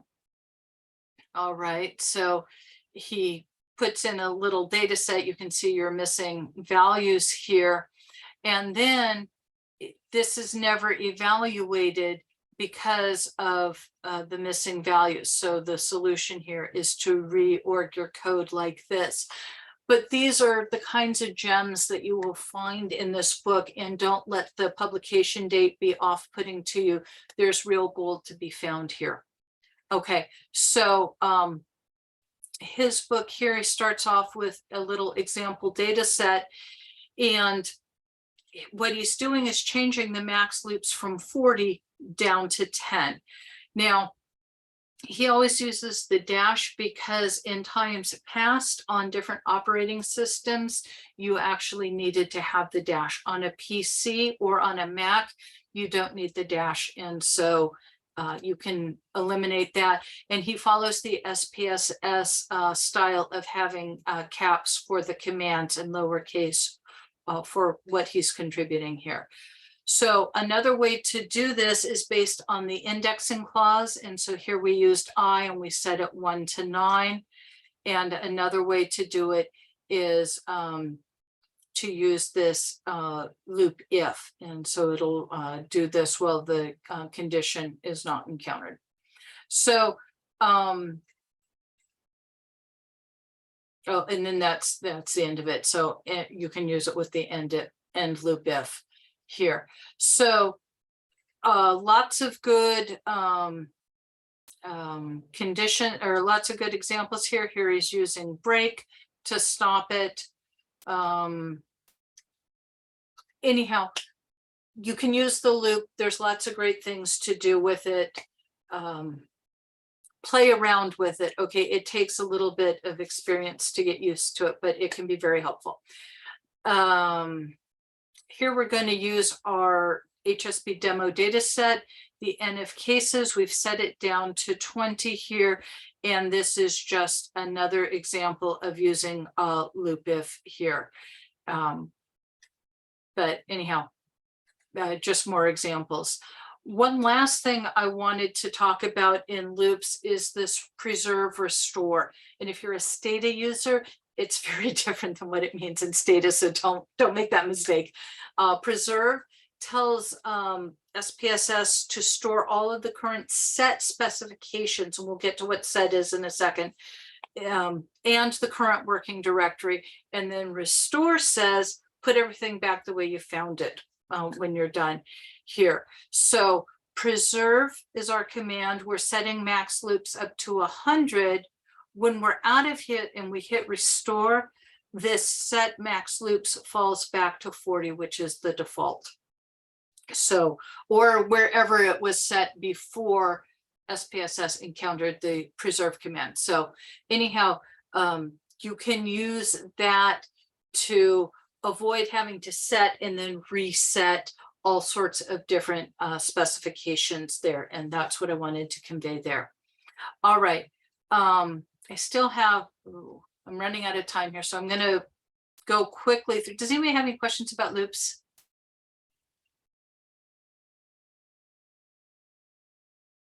Okay. My section on data documenting. This is, as you can see, my opinion, the most important task you're ever going to do with your data is to document your data. And this is important for at least two reasons. First of all, you need to be kind to your future self, all right? Or if you remember the whole tomorrow guy gig, however you want to phrase that, you need to document your data and have that documentation associated with the data set, not written down on little Post-it notes that are all over your office. My office used to be, when I was back on campus, we haven't been there in a while, but I had Post-its everywhere. It was almost like decoration. There were so many Post-its on my wall. Terrible way to document your data. Do not do that, okay? Not good, not good, not good. SPSS has lots of commands to help you document your data. Use them. Be kind to your future self. Be kind to your future coworkers, because someday you're going to be their coworker. People change jobs a lot now, a lot more than they used to, and data sets get handed from one person to the next. If the data set isn't well documented, you can just be lost at sea. And so you don't want to do that to somebody else, and you don't want someone to do that to you. So use your data documenting commands. The commands in this section do not read your active data set, so you might need some executes or something else. Sys file, info, codebook, and display will all get all the job done for you if you don't want to use execute. We're going to close and reopen the HSB data set because, oh, wow, that poor thing's got just so much going on. So let's get past all of our loopy loops. Going through all of that. Okay, let's go ahead and do that. And this is HSB demo, all clean and ready to go.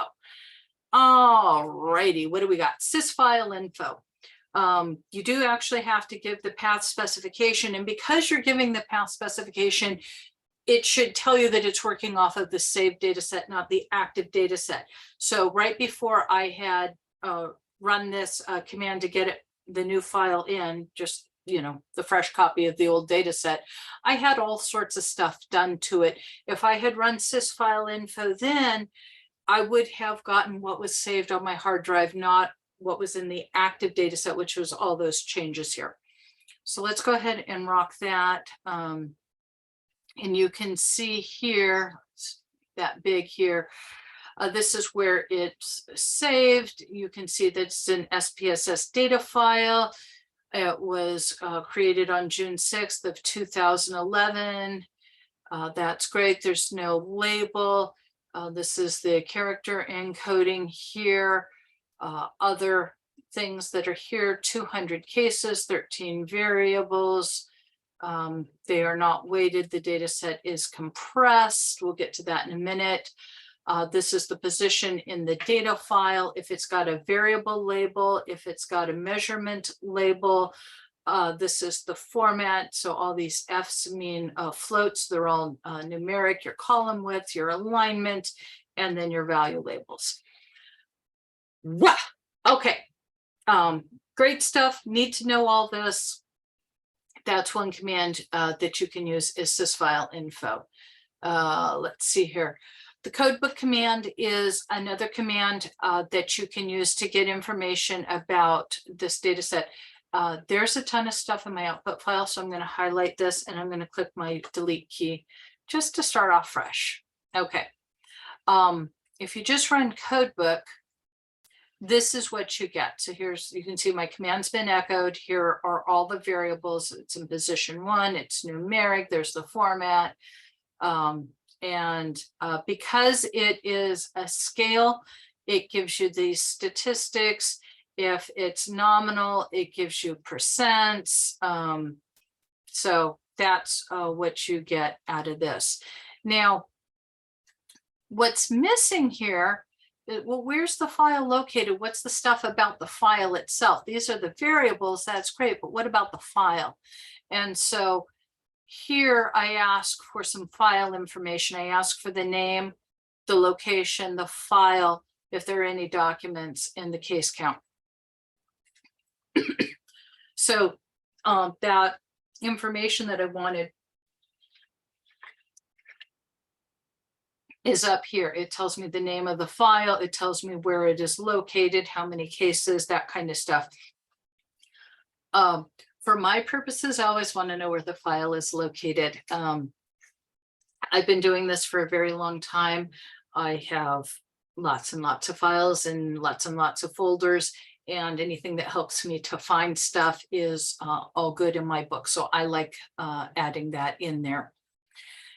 You can label the data set itself. So we're going to head and do that. And so now we have labeled the data set itself. You can attach documents, okay? Do not think in terms of Word documents that get attached. That's not what it means. But you can attach this document to the data file. And in that, you can include all sorts of information that you may need about this file later on. And if you're working on 20 projects at once, like I was when I was in graduate school, and I'm sure, you know, everybody in business is doing the same thing, attaching documents that remind you of when the data were collected, where the data were collected, you know, who the respondents were, how they were gathered, all the rest of it. When I was doing this, I always put in who my research assistants were because they tended to change every quarter and I could not keep track. So all that would go in there, what lab I was running in, because I got bounced from lab to lab from time to time. All of that stuff landed in this document so that it was all saved with my data set. And then I can use display documents to see what has been attached there. And you can see that we entered it today. All right, you can add to the document, but here's the crazy thing. This is completely weird. The document command, you can clearly see that I have wrapped lines here. Yes, you can clearly see that.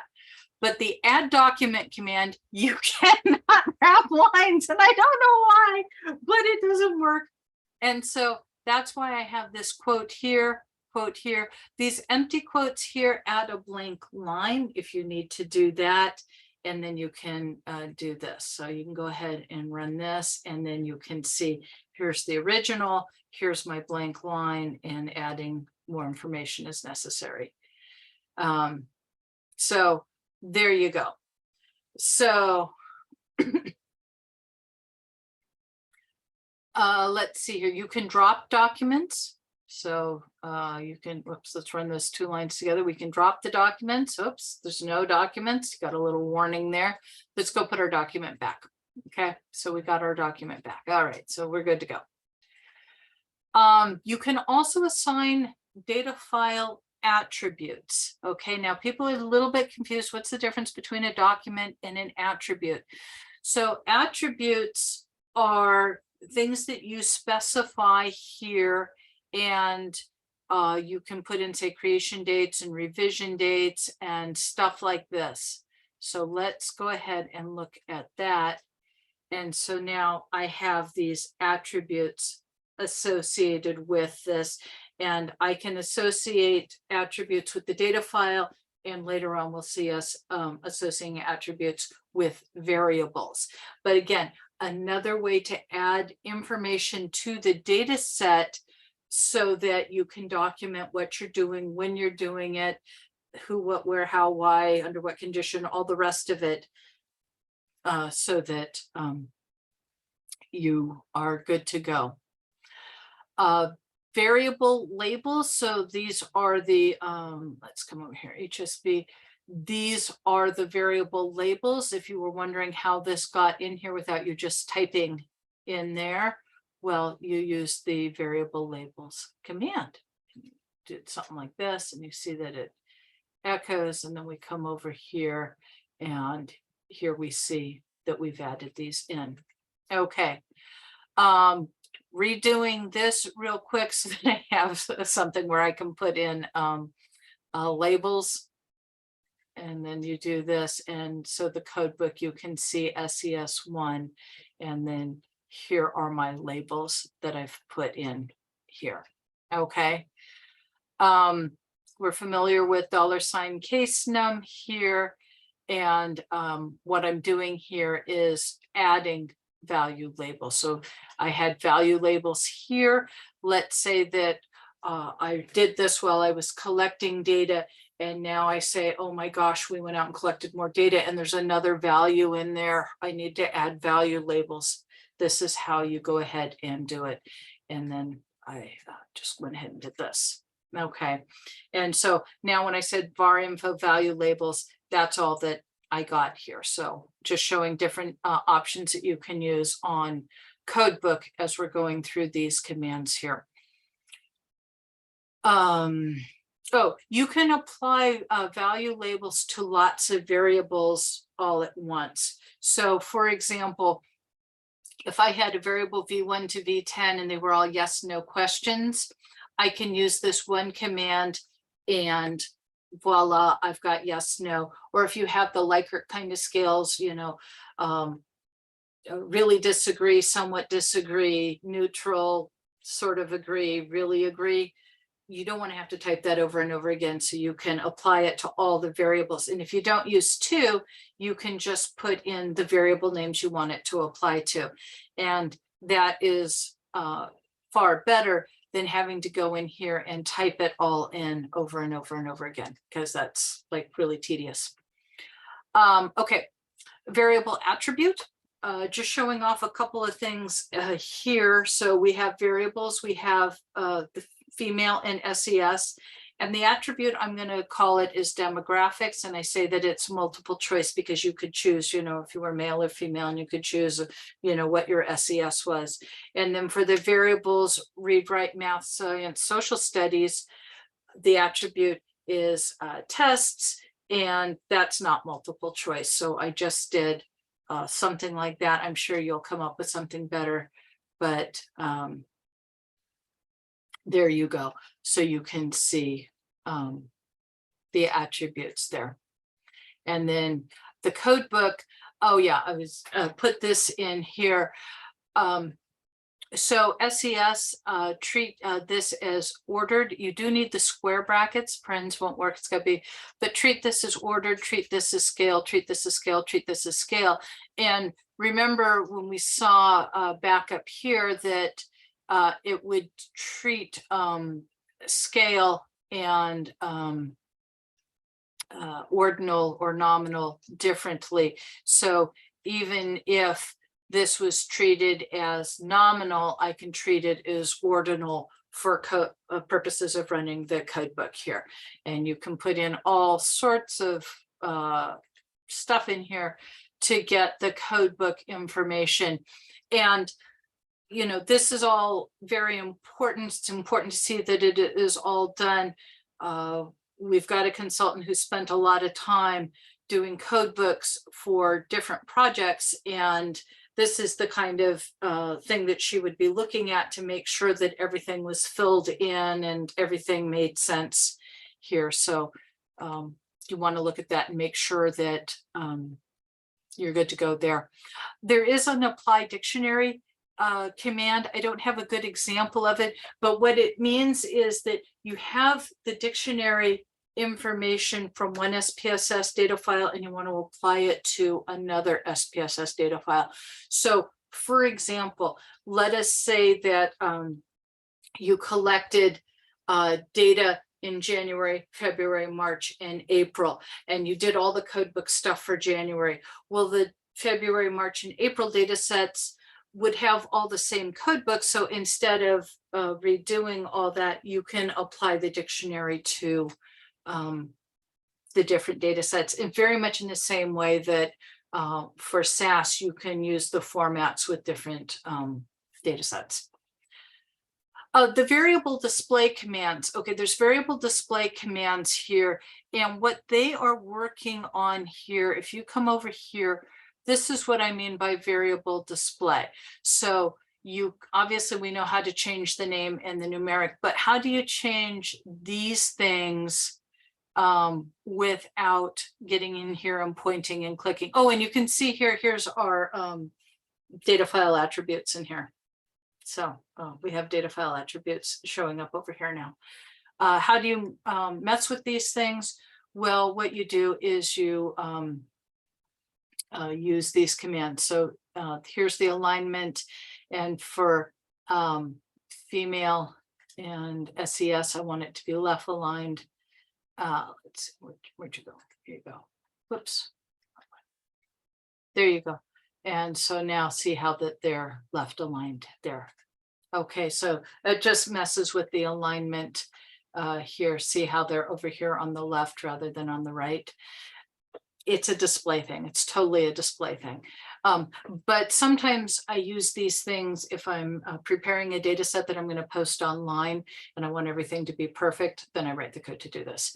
The variable levels, if you come over here, let's move this over this way, is this measure thing here. You do need the parentheses. Okay, don't forget the parentheses. Definitely do not forget the parentheses. And you can change that, and then you look at this. And so now you can see, oh, this is now scale here, and something else went to nominal, right? So, so there you go. We've got that variable role. This variable role,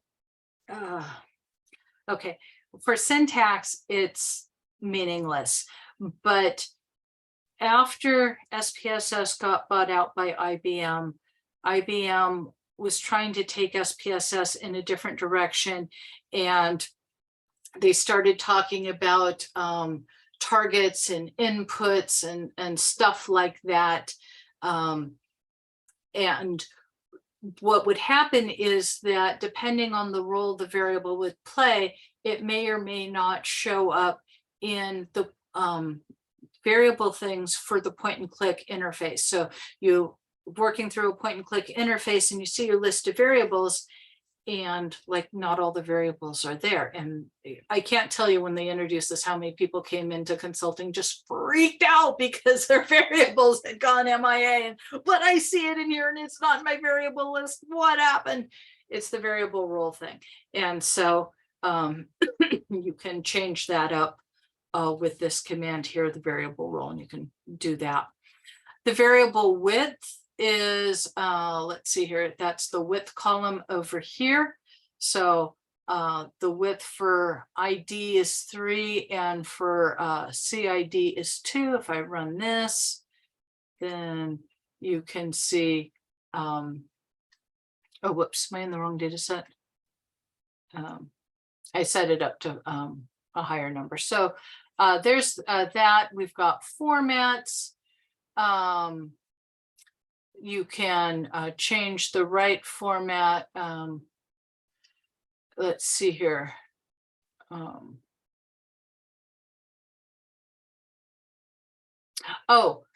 sorry. It wasn't width I was changing. It was columns. I'm sorry. I was wondering why that didn't change. It's the width is messing with the columns.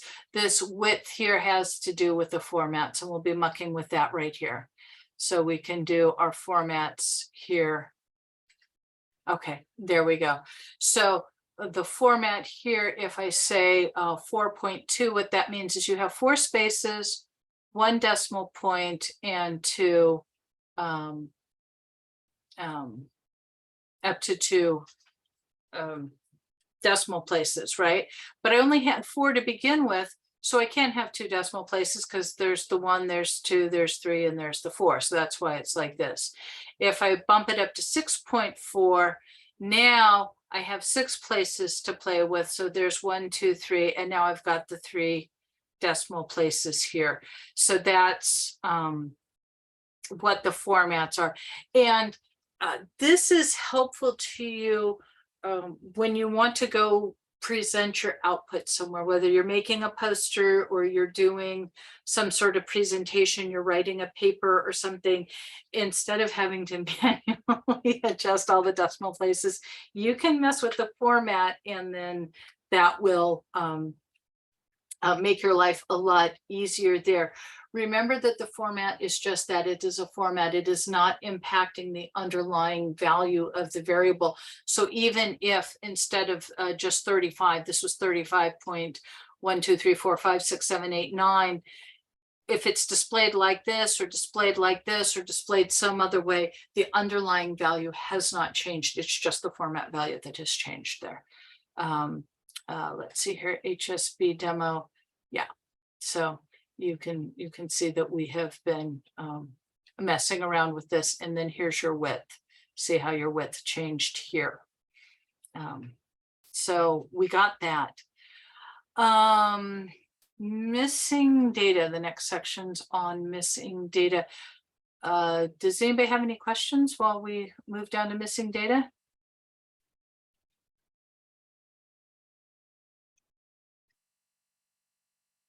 Uh-oh, we're missing questions. That's what we're missing. We're missing our questions. Oh, okay. There's 2 types of missing data for numeric variables. There's system missing, there's user defined. You'll never guess that user defined is something defined by the user. Yes, of course. System missing is the lowest possible value number in SPSS. Be very careful when recoding things that you keep that part in mind, please. The user defined things, you can have 2 ranges and then a discrete value. You can have 3 discrete values. You can have 1 range and 2 discrete values, however you want to do it. Keywords such as low, through, and high can be used there. To remove the missing values, just leave the parentheses empty. So that's how you get rid of them. You can use the SPSS keyword all to define missing values for all the variables in the data set. So let us say that in your data set -9, it always means missing values. You don't have to specify all the variables. You don't even have to do the first one through the last variable. You can just say all and get the job done. Okay, missing values command here. Let's see here. It can be used with both string and numeric variables. So using it with string, that way you have some way to have some form of missing value with a string, because until you do user defined missing values, there's no missing values for a string. Let's see here. Went over that. So we can do something like this. So in our mod X data set here, missing values, this is a numeric value, so 0. For these numeric values, I have -99, and for this string value, I have this as my missing value. Notice I have to put it in quotes, and I have my period here. So let's see here. I've removed the missing values here from this. So 0 is no longer a missing value because I put it in as 0. And I have changed these to be low through 2 here. So just run the command again. You don't have to disassociate and then do something else. You just run the command again and it'll just overwrite it. And that's the way that's going to work for you. There are missing value functions. These are the ones that I thought were the most useful, but this is, I think, 4 of the 6. So most of them here. The missing function returns a value of 1 if the value is either user defined or system missing. So really what you're looking through here, pay attention to whether it's user defined, system missing, or both. That's where the magic is, and that's what you have to kind of keep in mind. Sysmiss returns a 1 if the value is system missing. and miss and valid here. And valid means valid non-missing values here. So here is my example data set. Let's scroll down here to this. We will put it in. Let's see here. Yep. Notice I've got plenty of missing values in here, and then I use my various functions on that. So I go ahead and run that, and I had ones here because I've got missing here. I've got ones here because those are system missing here, and then and missing because it has a missing value on at least one, and then number of valid cases here. So yeah, for V1 here. So for V1, so these don't have valid cases, these do, that kind of thing. Okay, so we've got functions here. We can use the missing function with our string variable if we want here. So here we go. See that there are no missing values here. It doesn't acknowledge any missing values. Let's change that. We'll use the missing values command here, setting a null string as missing. And then when we do this, whoops, scroll over a little bit. There we go. Now this is missing because we declared that to be missing. So again, just know that about string variables. We've got examples with and or. And that is all I really want to say about missing. Okay, any questions about missing values? Okay, okay. Saving data. Let's go through, actually, you know what, I'm gonna slip back to the slides here and do the missing data off of here. We have the CD command, change directory. I think CD is about the same thing in pretty much all the software I've ever seen. So this changes the working directory. In a moment, I'll show you how to know where your working directory is before you change it, because that actually is one of the kind of mysteries in SPSS. Well, where is that working directory? Saving data, there's a save command. So you say save out file. You give the path specification. If you don't, it's going to save it to the default directory. And if you don't know where that is, you might spend some time looking for your data set. So if you don't know where it is, use the CD command so you do know where it is, and then you can do that. Or you can do what I do and just put it all out there. Whatever you're going to save it, you do have to have the SAV extension, close your quotes, and then your period. Save translate here saves the SPSS data file out in some other format, SAS data, Excel, CSV, tab, whatever you want to do. You can keep subsets of the variables using keep or drop. People like to ask me, well, what should I use, keep or drop? Whatever requires the least amount of typing on your part. If you're only keeping 5 variables, use keep. If you're only dropping 2 variables, use drop. Whatever works for you. You can change names on the rename subcommand if you want to do that. And if you're working in Excel or tab delimited files, you have a choice of about whether you save the numeric value or the value label using the cell subcommand. So let's have a peek here. We're going to save it out as a SAS data file. There is an option here about extensions. Do not use the SAS short extension. Use the full extension SAS 7BDAT. I can't tell you how many read-in problems I have tried to troubleshoot when they used the short extension. Just avoid the nightmare. Don't do it to yourself. Use the full extension. Our type is SAS, our version is 9, our platform is Windows. Replace here just allows you to run the code multiple times. So that's what that's doing there. We're going to save out as a Stata data file here, save translate, our type is Stata. The edition is intercooled.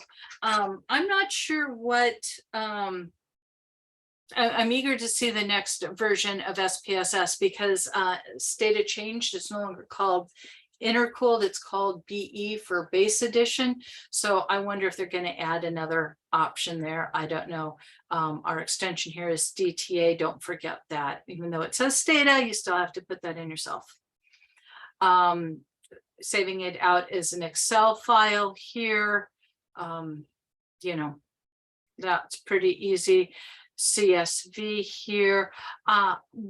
I used it as DAT. It doesn't matter what extension you have, but you do have to put some extension, but it is going to be a text file, whether you have it as TXT, CSV, or DAT, it's all a text file. Here it's comma separated values there. Let's see here, we have tab delimited. You can just type tab here. Remember before we had to have the quotes and the slash and the T, it's different here. So there's that. The erase command. You can erase a file. I would be very careful about doing this. I put in something here so it was obvious that I wasn't going to do this in my code file, but you can erase a file if you want. Be careful there. All right, that's saving stuff. Oh boy. All right, I've got a couple more sections to go through. I'm going to blow through OMS kind of quickly because honestly, I could spend an hour here and I'm not going to do that. OMS stands for the Output Management System, and it is the way that you get output from SPSS into a data file, whether it's an SPSS data file, an Excel file, there's a whole bunch of other formats that you could use, but it's how you get that output from, instead of going to the data file, going to the output file, it goes into a data file for you. When you read the syntax guide for this, be aware that all the square brackets are necessary and they don't indicate options like they do in other parts of the guide. And all the equal signs are also required. Okay. Let me see here, Mr. Mouse. Here we go. All right. The following are the OMS commands. You want OMS, it begins the session and it remains in effect until it encounters OMS end. The OMS end ends the OMS session. Okay, that was kind of easy, right? OMS info displays the table of all the active OMS commands in the same way that we had the display command doing that for us for the data sets. And then we have the OMS log. This is a log file that you can save out if you want to. I typically save it out as a text file so that I am sure that it can be read by everything. We're going to open an OMS log file here. So here I'm opening it, I'm saving it here. Like I said, I'm saving it out as a text. I'm appending it so that everything appends into it, and the format again is text. I'm going to capture output from a crosstabs command and save that output into an SPSS data file.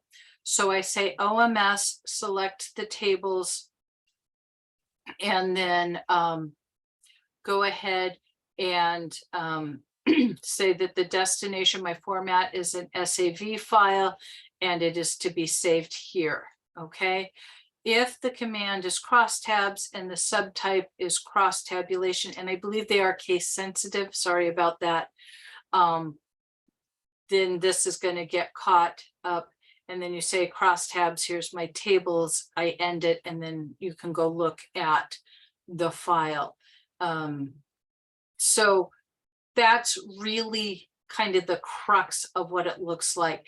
Now here, I only used one command, but you can use multiple commands, as we'll see in our next examples. Here, I'm going to capture output from two different commands, the regression command and the correlations command, and I'm saving them to do different files. So results 1 will contain my regressions and results 2 will save my correlations. I'm using HSP demo. I open up my session. This destination part here, I'm saving it out here. I'm saving it as numbered tables because I'm going to end up with multiple regressions. And so I need to keep track of which regressions each of them are. Here's my out file.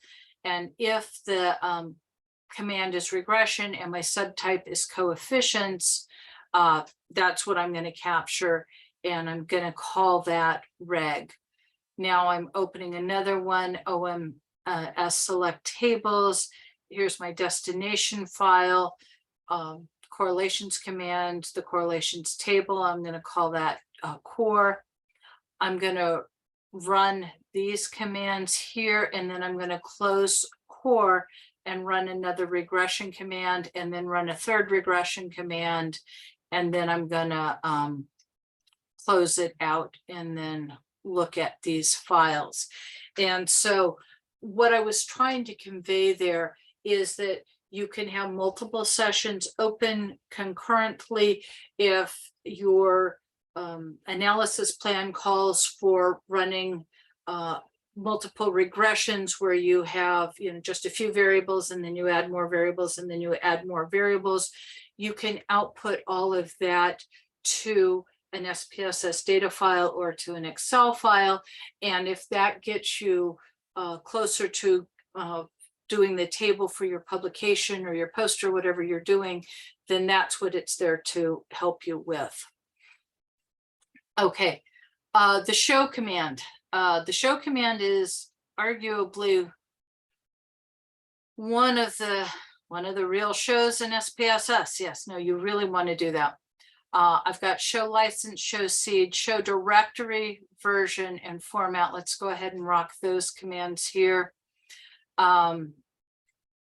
Okay, so the reason that show license is important is because I can't tell you how many times people have come in and said, well, it used to work, and then I found this really cheap version of SPSS online, and now my code doesn't work. What happened? Well, when you buy the cheap version online, you only got a couple of the modules that are part of SPSS. So these are all the modules associated with SPSS. And so what people don't realize, it's based on all these modules. And if you don't have certain modules licensed, certain commands are not going to run. And so this tells you what modules you have, which is very important. This tells you when your license is going to expire and what version that you're running. This is the seed. So if you need to know what the seed is here, or if you're going to set it, that will tell you what the seed is. Even if you're not going to set it, if you do show seed and then run the command, at least you'll know what the seed was to produce that output. And then here, this is the current default directory. Well, for me, it's C programs 1, IBM, SPSS, something else 1.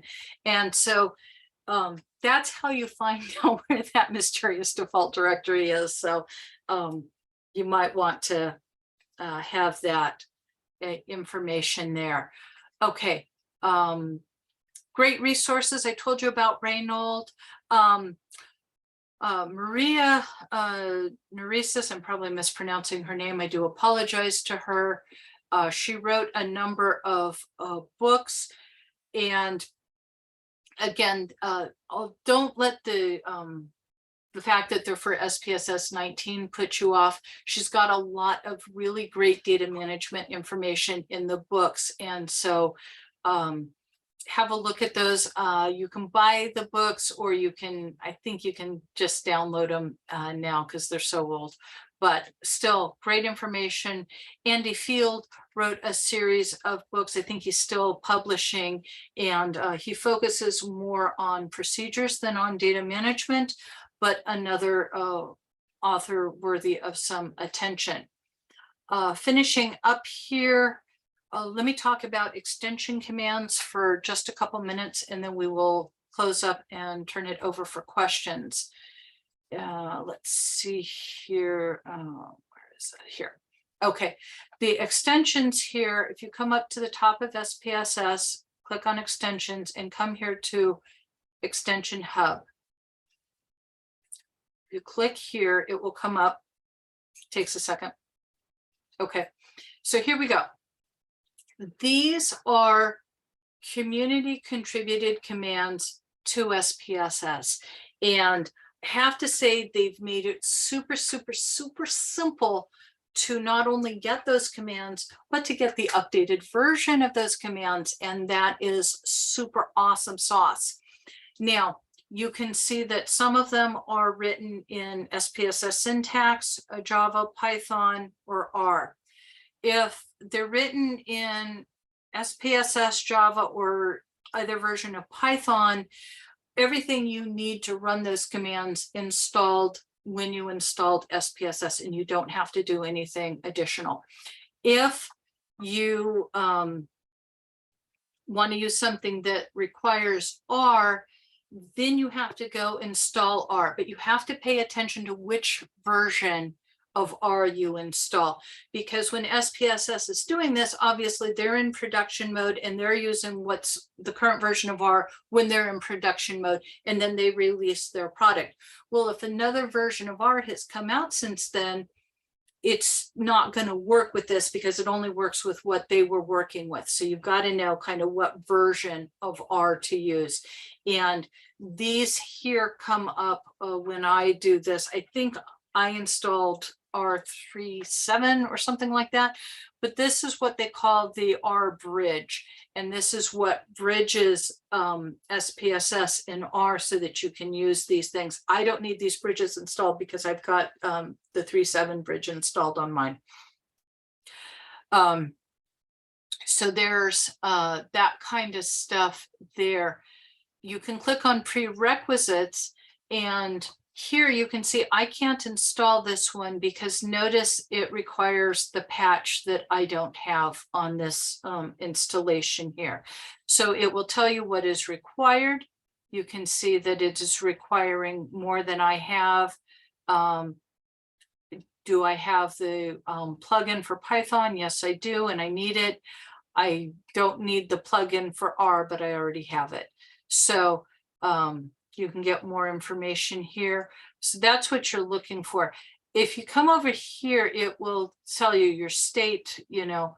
So I might say, look, I'm going to look for updates. I'll click on apply, and I can see that there are updates available for a good number of the things that I have installed. And if I click over here on installed, oh my gosh, look at all of these things. Now, I just went through and installed everything, which may or may not be the best idea here, but you can see that I've got a whole bunch of stuff installed here. Most of these will add options into your drop-down menus. Let me close out of this for a second. So if I click here on file on mine, these things with the red pluses are community contributed commands that have been put into my point and click interface. So you can see that there's a whole bunch of stuff here, not so much under view, but here under data, the propensity score matching thing here. This is John Peck's program, and he just updated this recently. So I have this. You can do all sorts of different things here. And then under analyze, you can see I've got more things here that are part of the community contributed commands.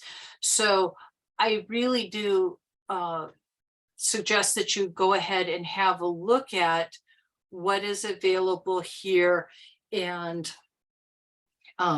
I will admit, for a lot of them, the documentation is very minimal. Okay, sadly, that is true. But some people have done some really creative things to extend the functionality of SPSS and you ought to take advantage of that where it is helpful to you. All right, if my memory serves, we talked about the resources. Woohoo, we made it to the end. Thank you for staying to the bitter end. I hope it was informative.